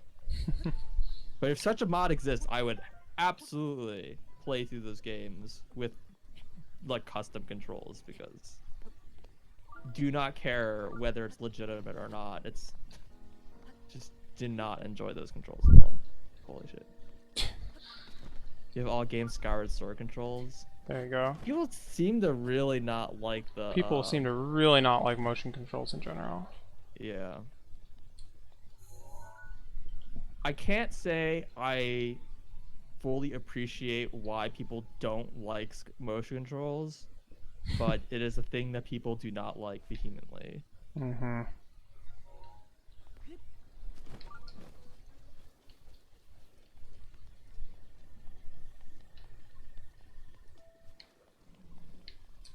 I think if motion controls are done poorly, it's a really bad experience. But like, there are plenty of times when games have done good motion controls and people still don't like them, and I'm just like, I like gonna give the players a benefit of doubt and assume that they're not just being petty and or they just assume motion controls are bad because they had a bad motion control experience. Mm-hmm. Because people have just different controller preference, but like I just don't really like philosophically understand like what it is that some people just don't like about them.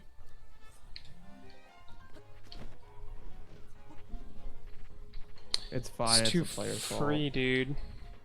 I think the biggest thing that I can think of, the biggest problem I have with motion controls is that they are typically really easily to improperly do, like both as a developer and as a player. Like it's really easy to mess up the inputs that you want to do, or as a developer, really easily to design the controls that aren't reading inputs very well. Mm-hmm. And that just can just be a really frustrating experience when you're like, I'm trying to attack, I did the attack thing and it's not attacking. Why is it not attacking? These things are unresponsive, and then you just hate the game, right? um Even though it's like it might be the player's fault that's happening. And so it's like, Mm-hmm. I think it's pretty easy for people to get into that state and not liking motion controls because of that. But I don't really know the solution for that. I mean, obviously as a developer, you can try to make controls as like intelligent and forgiving as possible, but that could like just as easily backfire, right? Like if you do certain things that are like certain actions or recognize certain actions too sensitively, then you might not be able to recognize, well, inactions and also just the actions that they're trying to do, right? You might mistake one thing for another thing. Mm-hmm. Right. Okami, I've run into that a lot. There's certain actions that are like when you're drawing, just I mean, even in the original, but especially like on the motion control games, where it's like you're trying to draw certain kinds of shapes or lines or whatever, and like it's not recognizing them for what you're trying to do, and you're just like, it's probably my fault for not doing it right, but like I also like don't know what like I'm supposed to be doing to make it like make the game like happy, right? Mm-hmm. Yeah. On the flip side, like where you have games where the motion control is just like a button, right? Like where Mario Galaxy spinning, rolling, so on and so forth. I totally agree that those are completely unnecessary. Yeah, In and it's some also ways, like makes the timing feel less precise and so on and so exactly. forth. Yeah. Because you're trying to make something which is a button, which is normally a precise action, and now it's like an imprecise action.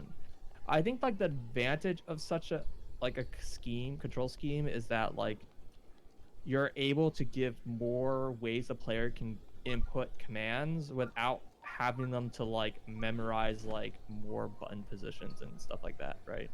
Yeah. I mean, that Which was kind of one of the things in, what was it, Odyssey? It's like you just kind of shake the thing all the time and it does the thing that you usually want it to. And it's like, oh, it's nice. yeah, yeah. I know GMT had a thing on that. I think he called them verbs or something like that. Sure. Yeah, I think I remember that But it's like the terminology. idea that like I mean shaking Ooh! aside, but like the idea that like a button press would like oh my god. That Well, was weird. like there's like a certain button can be associated with a certain kind of verb, and Mm-hmm. even if that verb can be associated with many different actions, as long as all those actions can be associated with that one verb, it's like a lot easier for the player to like keep track of it, you know. Like if you Yeah. have a button for like A is interact, for example, Mm-hmm. then there's like tons of different things you can interact with. And as long as like in general, anytime you're interacting with some sort of entity, Context sensitive. That's a joke from yeah. Well, it's not just Conker's context Bad Fur sensitive, Day. but it's like consistent, right? It's like consistent kind of Yeah. action for that kind of button. Right? If like there was like different kinds of NPCs that you had to use different kinds of buttons to talk to, that would be like really annoying. And you would very frequently just keep pressing the wrong button all the time. Yeah. Um, Same thing for attacks. If you have different kind of buttons for different kinds of attacks, it's very easy to press the wrong one. Which is why having like a whole bunch of different buttons for very similar attacks usually goes pretty poorly for players because they're invariably going to press the wrong button at some point just because they like their mapping of the buttons are just like sometimes just misplaced. Mm-hmm.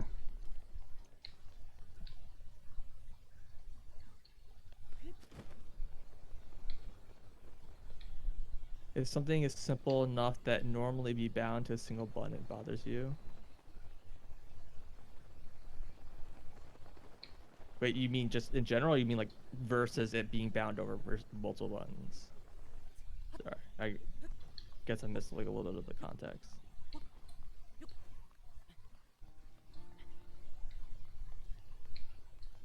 Yeah, because like yeah, I don't know. It's but like first like spin controls like for motion controls like I can see like the advantage of like having this more like orthogonal type of input, so it's like easier for the player to remember, especially when you don't want to have like a literal 1,000 buttons on the a single button versus a waggle. Yeah.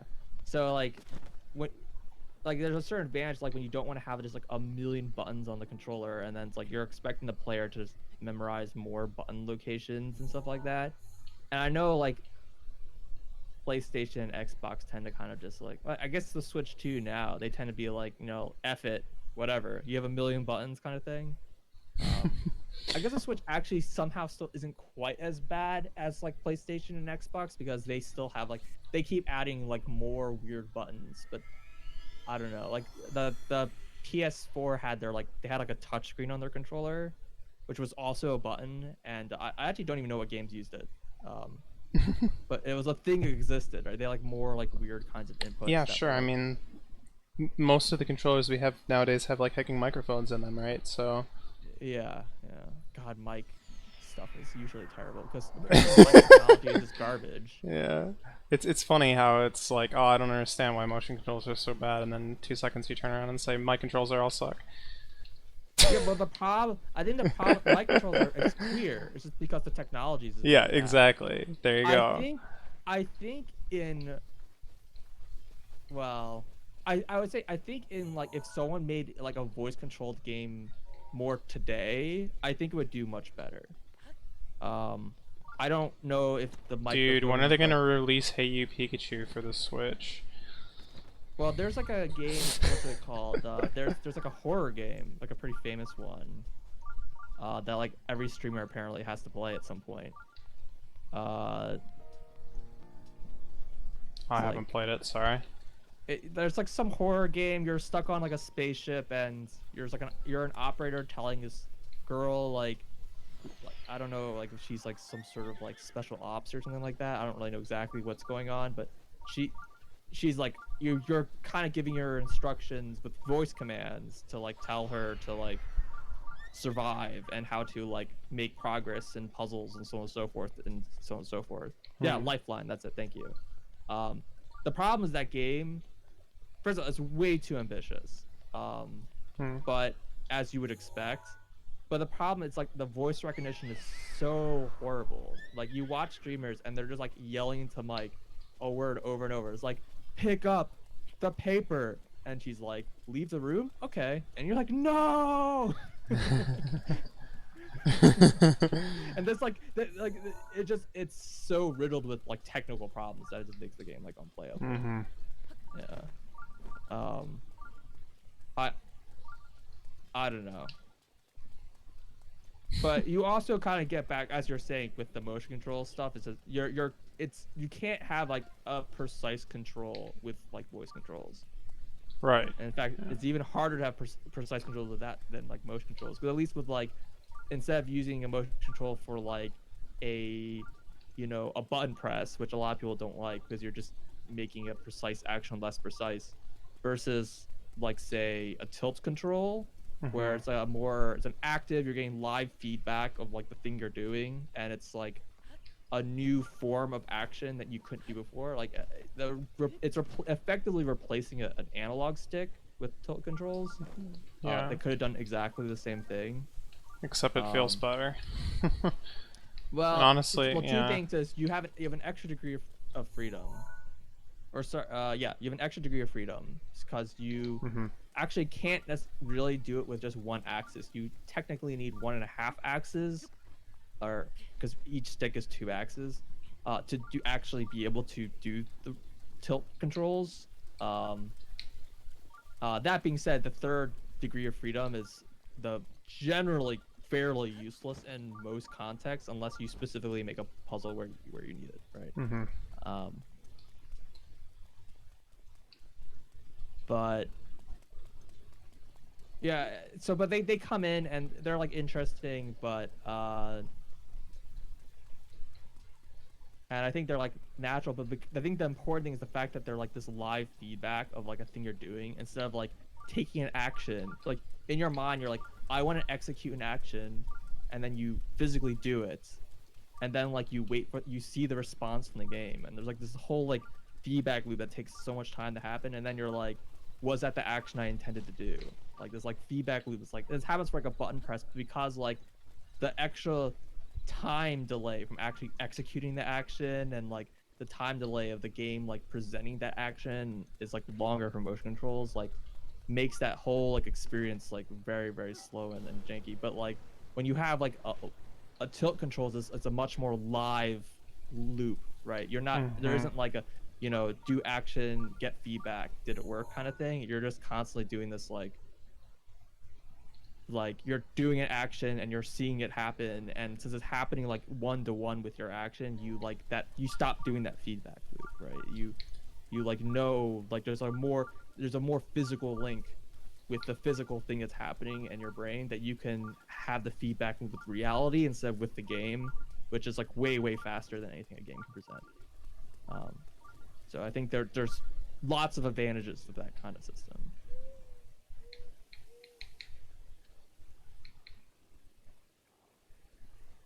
To get used to clicking sticks.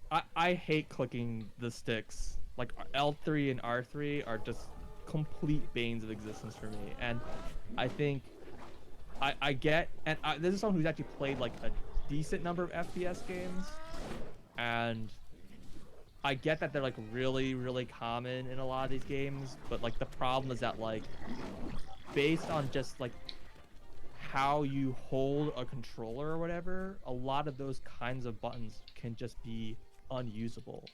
And if you have like any kind of disability at all, then they are actually unusable, right? Like you like can't like there's no way to actually use them. So it's like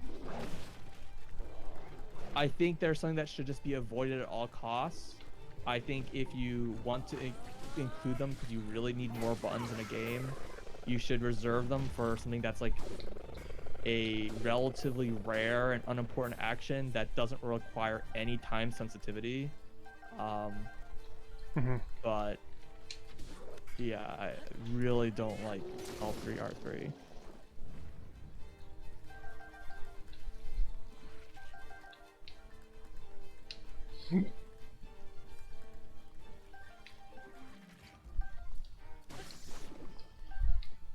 I don't know.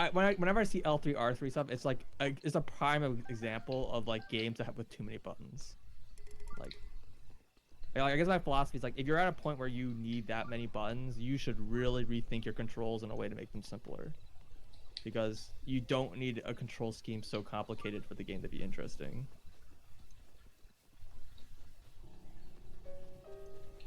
Mm-hmm.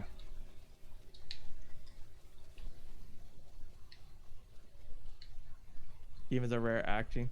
There's people who unironically actually like Dive Kick. If you guys aren't familiar with Dive Kick as a fighting game, it's a one button fighting game. Nice. No direction buttons, no like block, no multiple kinds of attack. It's literally just one button. It's you can dive and you can kick, which are both the same button. Or is it jump dive? I don't know, whatever. The point was that it's like the most simple to its core boiled down fighting game that exists. No like complex learning curves of figuring out all these combos or memorizing all these different frame data and so on and so forth. It is in its core the rock paper scissors that is fighting games and just reactionary skills. I think there was a recent GDQ where we actually like showcase like dive kick, which I thought I'm not sure how appropriate it was to have at the marathon because it's like not really a speed game, but it was funny and people enjoyed it. So whatever. I Mm-hmm. don't think everything at GDQ has to be a speed run. Mm-hmm. The Dark Souls series is a perfect example of too many actions, not enough buttons. I mean, yeah, I mean, Dark like as I mentioned before, like Dark Souls is a game that like it doesn't need as many kinds of variations of actions that it requires. It's just not needed for that kind of game.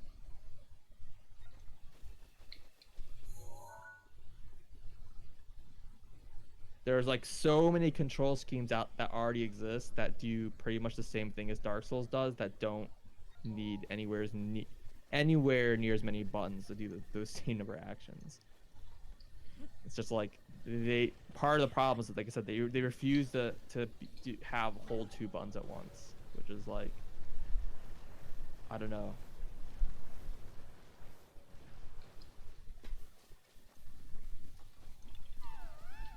The game has like kind of some strange combat mechanics. Like especially Dark Souls 1 is very slow. So like you generally like you usually have a lot of time to like react to whatever's happening. And whenever you take an action, there's like a long lag before you can take another action. So it's a very slow paced game. I wouldn't say it's turn based or anything like that, but it's a very slow paced game. So like maybe there's an argument that having this like complex controller complexity is like not that big of a deal because you can just like spend more time making sure you're pressing the right button. But the reality is no one actually really does that. No one's like, oh, is this the right button? Did I mean the left button, the right button? It's like, no, you just go, right? And then you realize you made a mistake and you're locked into a terrible decision and then you can't go back. Mm-hmm. Yeah. That is like a game that like, God, that game would have like combat would have been so much smoother if they allowed any kind of animation canceling. Dude, frame cancel is god tier. Yeah. Sorry, that's a Rabby meme. Yeah, any kind of like action canceling is like, or like a game that's heavily based on like, you know, timing and movement and so on and so forth is just so important for those games to feel smooth and playable. But the impression I got from people was that the game is supposed to, you know, punish you for bad, you know, decisions, and so you're supposed to really think about what you want to do before you act. But it's just frustrating to play, and it's just not fun.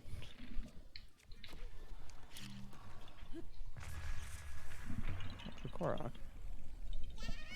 Well, you still waste the arrow. Yeah. I mean, yeah, the mistake.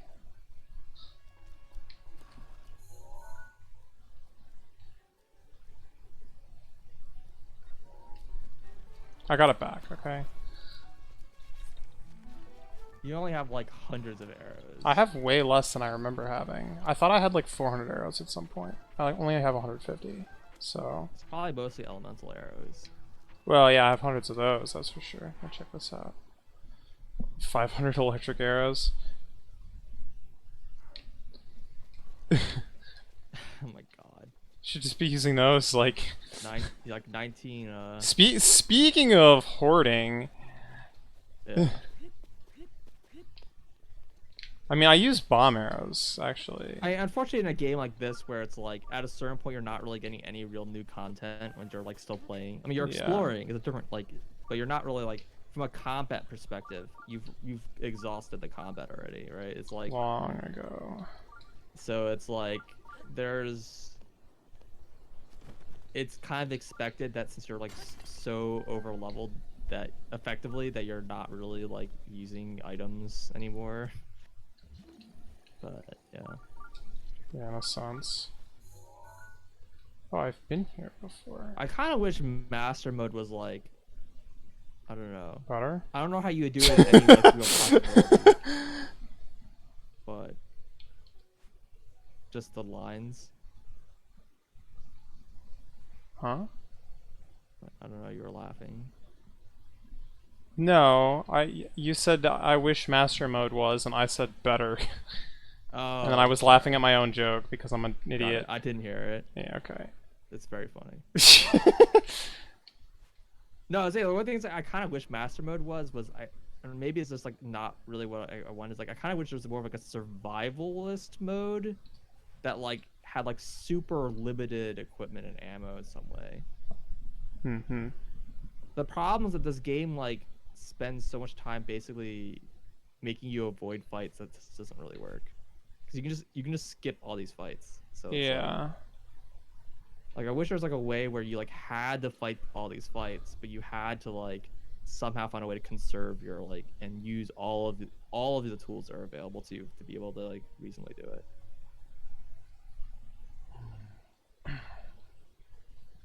But yeah, one of the things I think in Dark Souls, and this is like a problem in all of them, and I don't know why, because this isn't like a controller thing, that's like related. It has this weird buffer mechanic.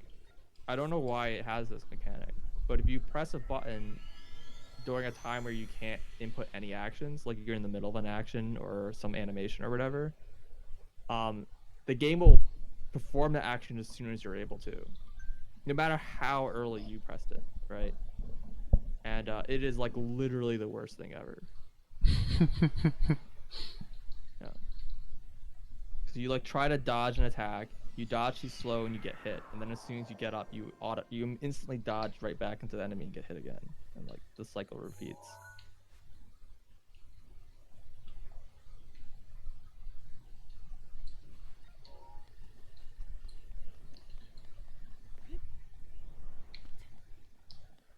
Game devs are trying to reward being patient and not just smashing buttons.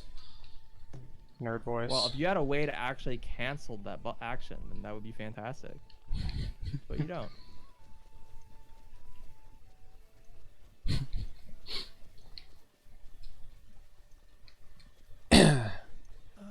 Boss, is last minute changing the time of this meeting, please.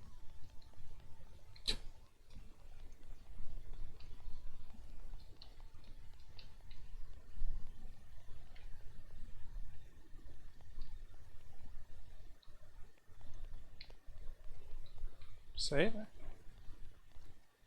Why? Is this where that line out was? It is where that line out was.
Oh, this is scary. Oh god. Oh god. I think I was supposed to climb behind me, go across the bridge, and then jump down, probably? That's alright. That's alright. I'll be fine. Somehow. Long timer. Be okay. It's a really long timer.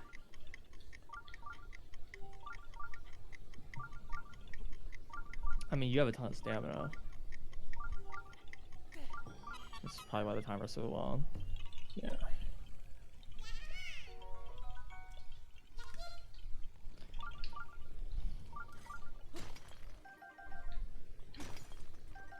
Yeah, I mean, usually what games. So like, it's kind of funny because like, in one of like, I know GMT has talked about this at some point, but like one of the things that makes like, especially like, I mean, really just any kind of game, honestly, but especially any kind of time-sensitive game where it's like an action game or a fighting game or platformer or whatever, you want to have in order the controls to feel smooth, the game needs to be forgiving to allow like mistakes by the player to still be like recognized in the way that the player intended them to work, right? And so like for example, if you press the jump button before you hit the ground, right? You're like about to hit the ground, but you hit it like just a little too early or whatever. Then what will happen is if the game just goes strict, like while you're in the air, you can't jump while you're in the air, and so you just don't jump. That feels Then bad.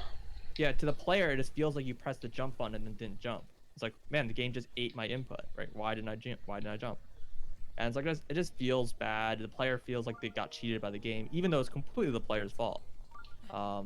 So like for example, something the games will frequently do is if you press a button within a few frames or some time period before the action is allowed, like before you hit the ground, it'll just trigger that action as soon as you're able to, right? It buffers that input. So that's why you want to have like buffer inputs and stuff like that. But like when that buffers infinitely, like it does in Dark Souls, it doesn't has feel the opposite yeah. effect. Because then you do actions that you never intended to do, and you're really frustrated because the game is doing actions that you never wanted to even do. Like, why did it even take that action? I never told to do that action. Right? Yeah. Like you want the player to feel like the game is being controlled by them, and that it's doing what they want, regardless of what actions they're actually telling the game to do. The game has to have a certain amount of like foresight to understand that like in this situation, I know they told me to do X, but they probably intended to do Y, and I have to like recognize that and do Y instead, right? Yeah, There's dude. plenty of other examples, like running off a cliff in platformers. If you jump after you walk off a cliff, you intended to jump at like the last possible like edge, but since you jump too late, you just don't jump at all, which means you Fall again it and feels die. like it feels like the game ate your input, right? Like your Yeah. action wasn't recognized or whatever. So if the game has that again same kind of leniency but in reverse, where you take an action after it's no longer permitted within a certain time frame, then it accepts it anyways. Then the game controls will just feel so much smoother and like way more responsive. I don't know. These are like very, very simple things to add in, and like you can have varying degrees of like complexity in the games predicting what the player intended in various situations, and it's really easy to backfire because you make the game like too smart. It'll like take actions that the player clearly did not want, and also it was not what it told the game to do. Like it told it to do action X, but the game thought they meant action Y, but they really meant X, and they just do the completely wrong thing, right? Then that's like the opposite experience you want. You have to kind of be careful about, where you apply these things.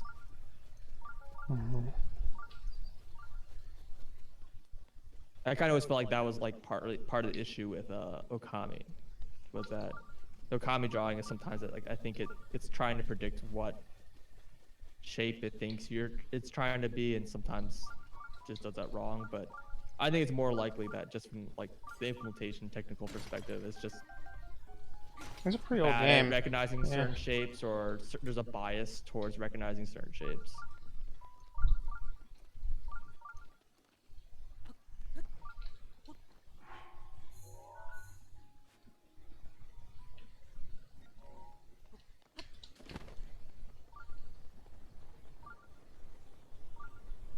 Unintentional commands, overlapping commands.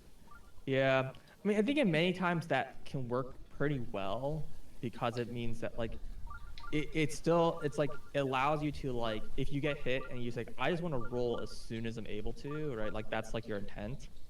You can hold roll early and like do it early or whatever. Is like as soon as you're able to, and make what you want to happen actually like a lot easier to execute.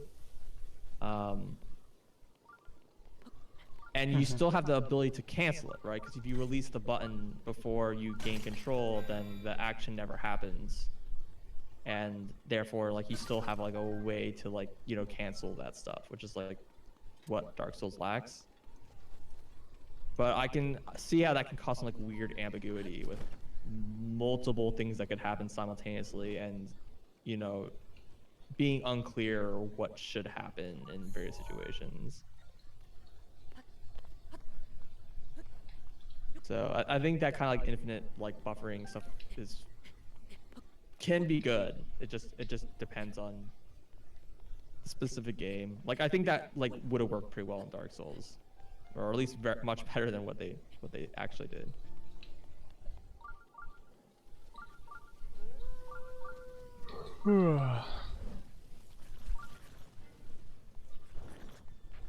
Should I try and take this guy out of the sky? Nah. Probably not worth it. It's probably not worth it. It's probably not even possible. I mean, you could just shoot him with arrows. Ancient arrows, dude. Then it's definitely not worth it. I have to hoard every last ancient arrow. The goal is to get 69. The thing with the ancient arrows is that they're so bad. I'm not hoarding them because I want to hold on to them for the best fights. I'm hoarding them because I don't want to use them on the best fights. Well, I thought we decided that, like, well, maybe it's just some things. Like, some things when you kill them with, you actually do get the drops, I thought. Did we really decide this? There's also some things that you use the ancient arrow and it does, like, no damage. It's like, are you kidding Yeah, like, me? I think against a lot of Guardians, it does give you the drops. I think it's, like, the way it frequently works out. For Lionels, they tend to kind of disappear. But I think for Guardians, I think it doesn't. So you can buy more ancient arrows with your spoils? Something like that, but I'm pretty sure the costs do not, like... Oh, yeah, absolutely not. Like, I think the flying guys take multiple ancient arrows, actually, to kill. Yeah.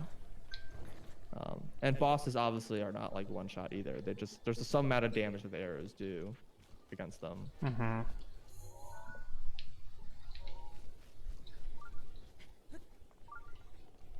At least JRPGs don't have buffering. Sure they do. I mean... You ask for your command at the beginning of the turn, and it buffers it until their turn comes, and I mean, you can run into some similar input, like buffering on the menus. Yeah, absolutely.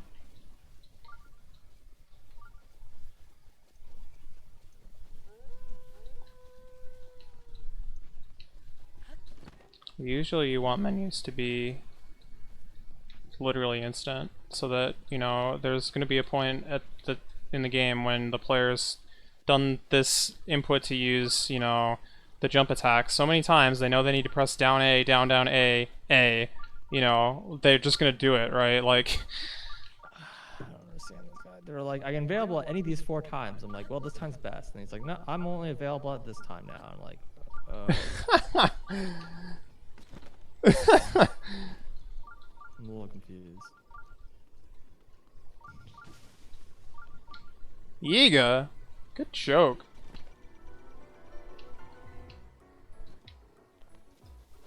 You need a direct hit to one-hit KO. Maybe? I don't know, I just kind of remember that. I remember using them in the Trial of the Sword at some point. I don't remember how much or like against what enemy. I just remember it was a thing I used.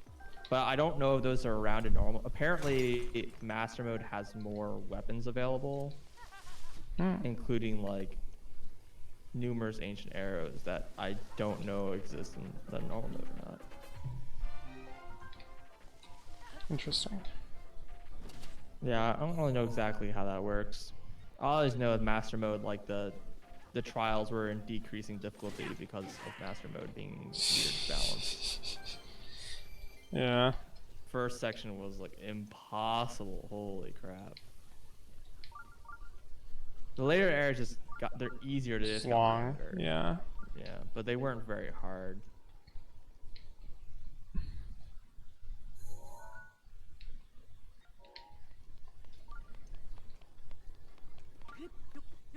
I still haven't done that. I didn't do Trial 3 yet, I think.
gonna say there's some Enduro carrots here, right? Yeah.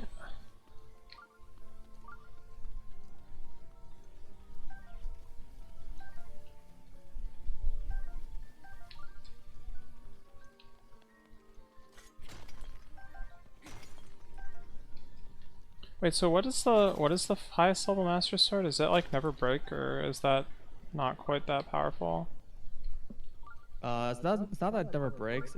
It does double damage all the time instead of only on guardians. So it's like a 120 damage weapon? Yes, I believe so. That is kind of ridiculous. Or was it 120 or 60? I don't remember what double was. Well, it's 50 right now. I thought you did some of the trials stuff. Yeah, I did. I thought that it went up by 10 every time. Yes, you probably did 2 parts. So Yeah. I think it's just goes from 30 to 60.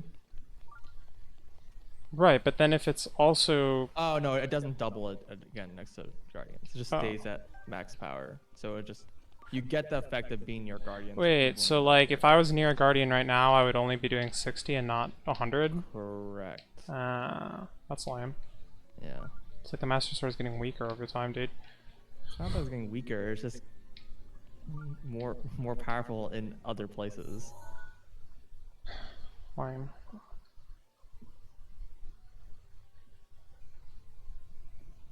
Yeah. Let's see how it is. But 60 damage makes it, you know, a pretty top tier weapon though in general. I don't know. I'm I sporting know like at this multiple point like... you're doing like 80 damage weapons, but like Yeah. if you went for Trial of Sword earlier, it's like Sure, which is why I didn't. kind of like yeah. I mean, you're like super post game. Like I haven't beat the game. yeah, it is super post. Beating the game isn't the end of the game. Hello. Yeah, well, it's... Oh yeah, its durability also goes up a lot. That's true. Oh, that's cool. Yeah. I think like it goes up like a ton at like the last level specifically. Mm-hmm. I think it gets like at least like 4 times the durability. It's actually kind of ridiculous. That's a lot. Yeah. I mean, it's not supposed to be like a replacement to all weapons, obviously, but like it becomes like a pretty actually decent weapon to have, even for late game. Mm-hmm.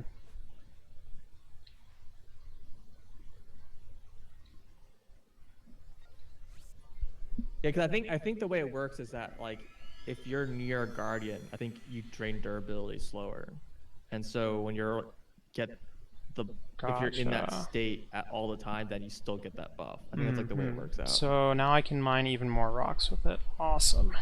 Yeah, pretty much. Holy smokes.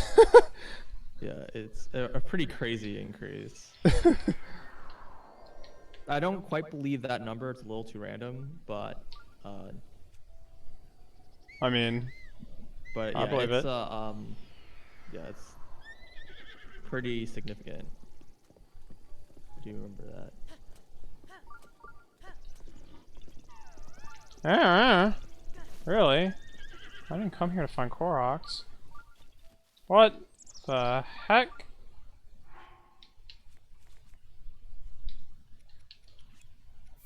I believe the first time I came here, I did not have this mask. That's a little terrifying. Well, there's plenty of places like that, and I'm not sure where they are now that it's been 2 Yeah. years since I played the start of the game, but... I mean, even if it hadn't, you think you'd actually remember? Well, I kind of remember that I, like, fairly beelined Great Hyrule Wow. Forest, but... what I was kind of thinking was that... Because there's a lot of places in the game where it's like I clearly just followed a road, and I was like, I think those times were, like, early game. So I should probably, like, go those roads again. Maybe. But... Mm-hmm.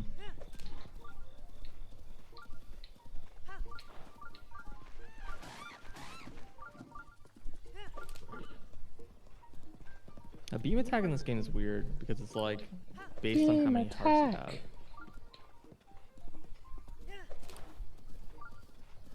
What do you mean?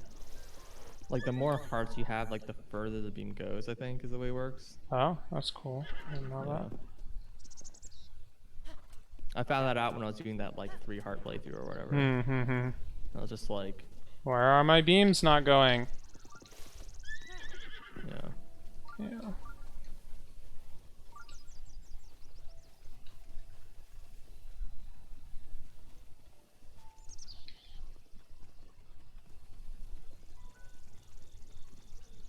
This is what I'm here for.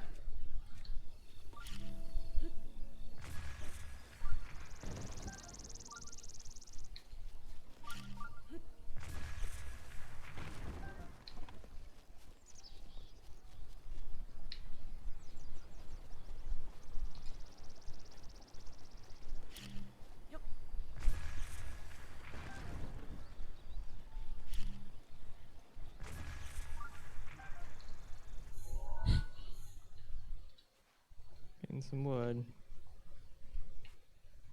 Did you ever do Terrytown? I don't know. I would assume so. Yeah, it looks like it. Okay. Looks like I've quite been there before. Yeah. Where is Cack? Here? No, that's too far. Where am I? Dude, I'm so Down left. confused. Great Fairy Fountain. Okay, this is it. What the heck? Yeah, I have 12 line CAC usually. I don't know why. It's always like a lot more central than I expected to be. Mm-hmm. Like every time I try to find it, I'm like, all right, let's walk to this place. It's a town, and then like I land them in like Zora's domain. I'm like, wait. What? Yeah.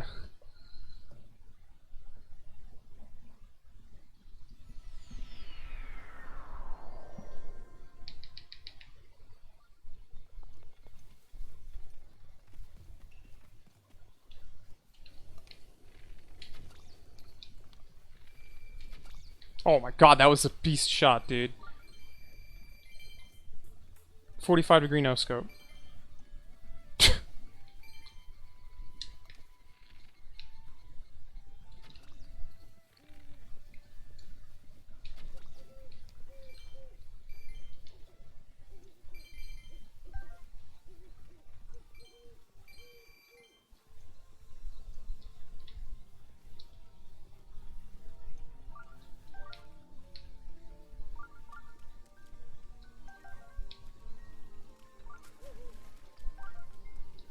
They're like silent princesses out here or something.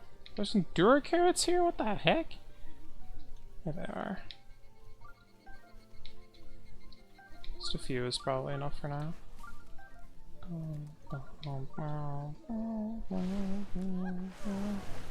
Paha to you too.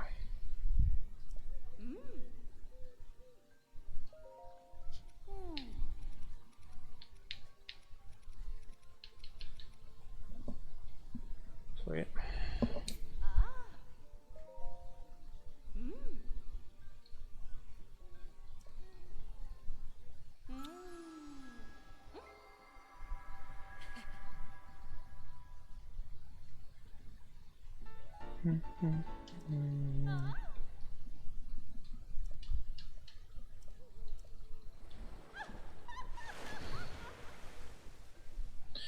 So do you know where on Satori Mountain the beetles are?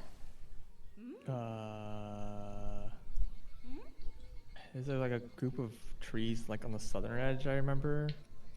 Southern edge. Okay. I'd have to pull the map again.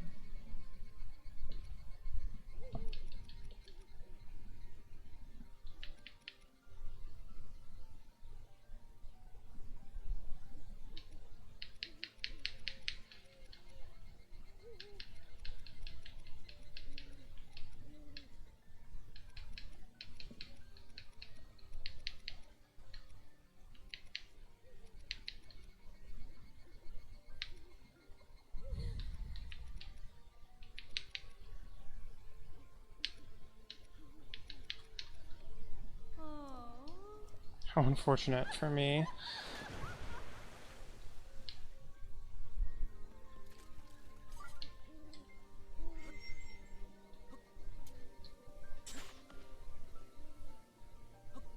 Wow, it actually goes pretty far. Unless it hits a tree, of course.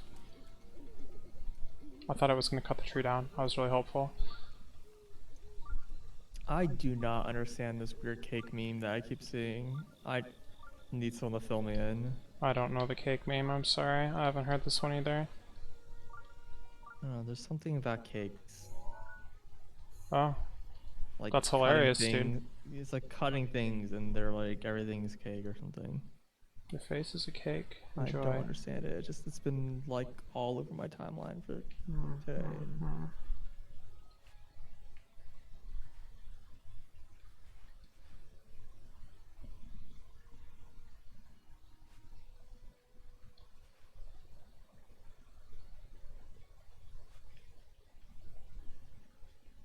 Alright, so this is Satori Mountain. There's like some trees. This is like pretty off the edge. I don't know if it would be. Well, maybe. I think if I recall correctly, it's the spot where you have like a million walking around in there. So south and down right from where you are now. This one? That was not down right. Yeah, yeah, yeah. Yeah, that one I think. I'm gonna pull up the. I'll pull up the map. Okay. Got like 10 minutes, but hopefully I can find some of these guys. It's gonna take me a while to load this.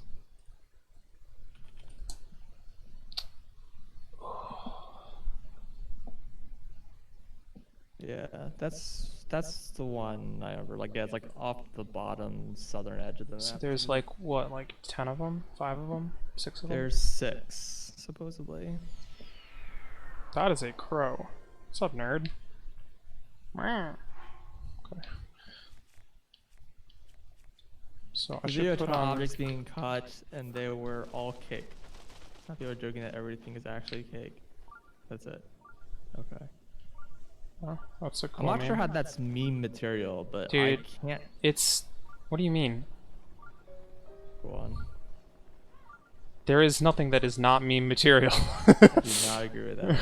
Yeah, well, you're not the one who makes the memes. It just seems like a bad meme. There's no such thing as a bad meme, dude. I still disagree with that. All memes are bad, therefore there are no bad memes. That logic is impeccable. Yeah. I pride myself in my impeccable logic. That's gonna scare off like all the bugs, isn't it? That would be really ironic. The rock vault scares the bugs away. Oh, that wasn't a great roll. It ran like right into the tree. Yeah. They didn't spawn yet, I'm sure. Dude, there's so many mushrooms here. What the actual heck? So supposedly there's 6 here. I don't know if you're gonna actually find them, but I mean, this is Satori Mountain. Hello, like there's. Yeah, I know. everywhere. It's ridiculous.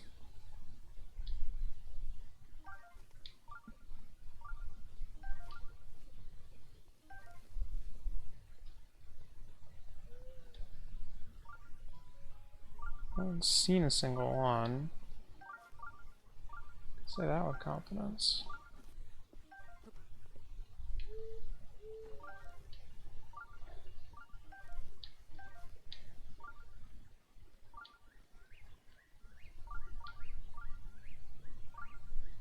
Should probably use the radar on these guys actually.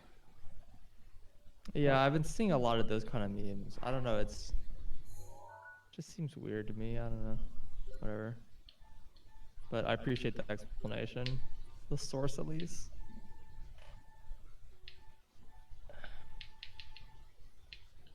People are weird. Agreed.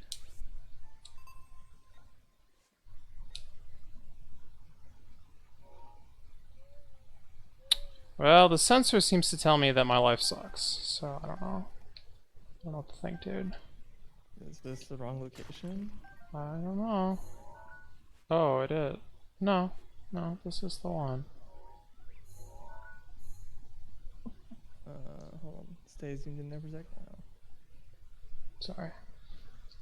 Yeah, there's definitely the spot that's listed here. They're all like circled. It looks like they're probably all around the big tree, actually, potentially. Hmm. It's a little hard to tell. But if your sensor's not going off, they're not here. Maybe the rock scared them off after all. Let me just reload, I guess. It didn't autosave when I teleported, really? I don't know. There's also like plenty of reasons to believe that this object map has inaccuracies in it, or there's some subtleties that make them not like just always spawn or whatever. Mm-hmm. Where was the other big spot aside from CAC? Just some forest somewhere? See, there's two other spots. There's CAC had two. There's another one that was by the Floria waterfalls, like left of them in the Okay. 5 there. Like kind of on the. I don't know.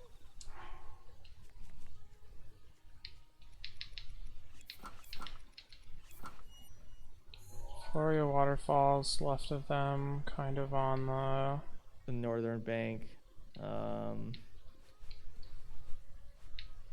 south of wherever that pond is there. so like here-ish?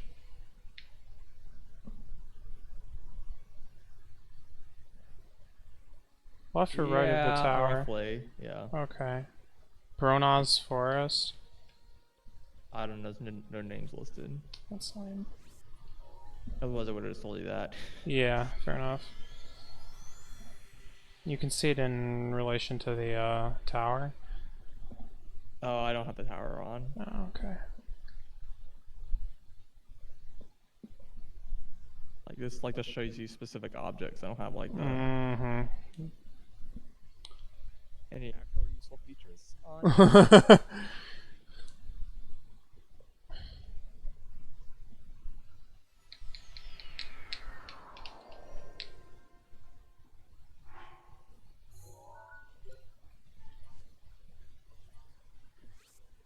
Wow, my menu remembered where I was, even though I reloaded my game. Which is a little awkward, to be honest. Just a little bit. Oh, it sees them. That scares me.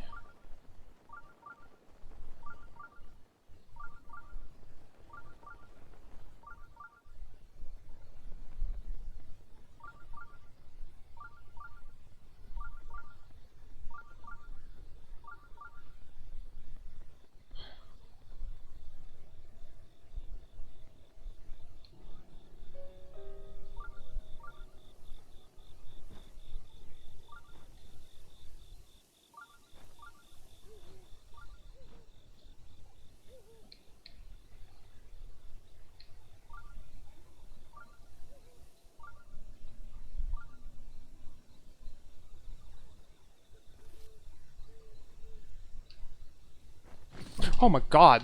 Jesus. I just jumped like 2 feet in the air and that guy popped out at me. Both in game and IRL. Yeah, well, mostly RL.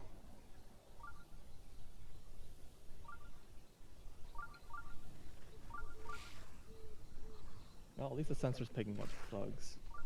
Yeah, except all these enemies are gonna like scare him away, I feel like. But this seems to be a spot. Oh my god. I hate everything, dude.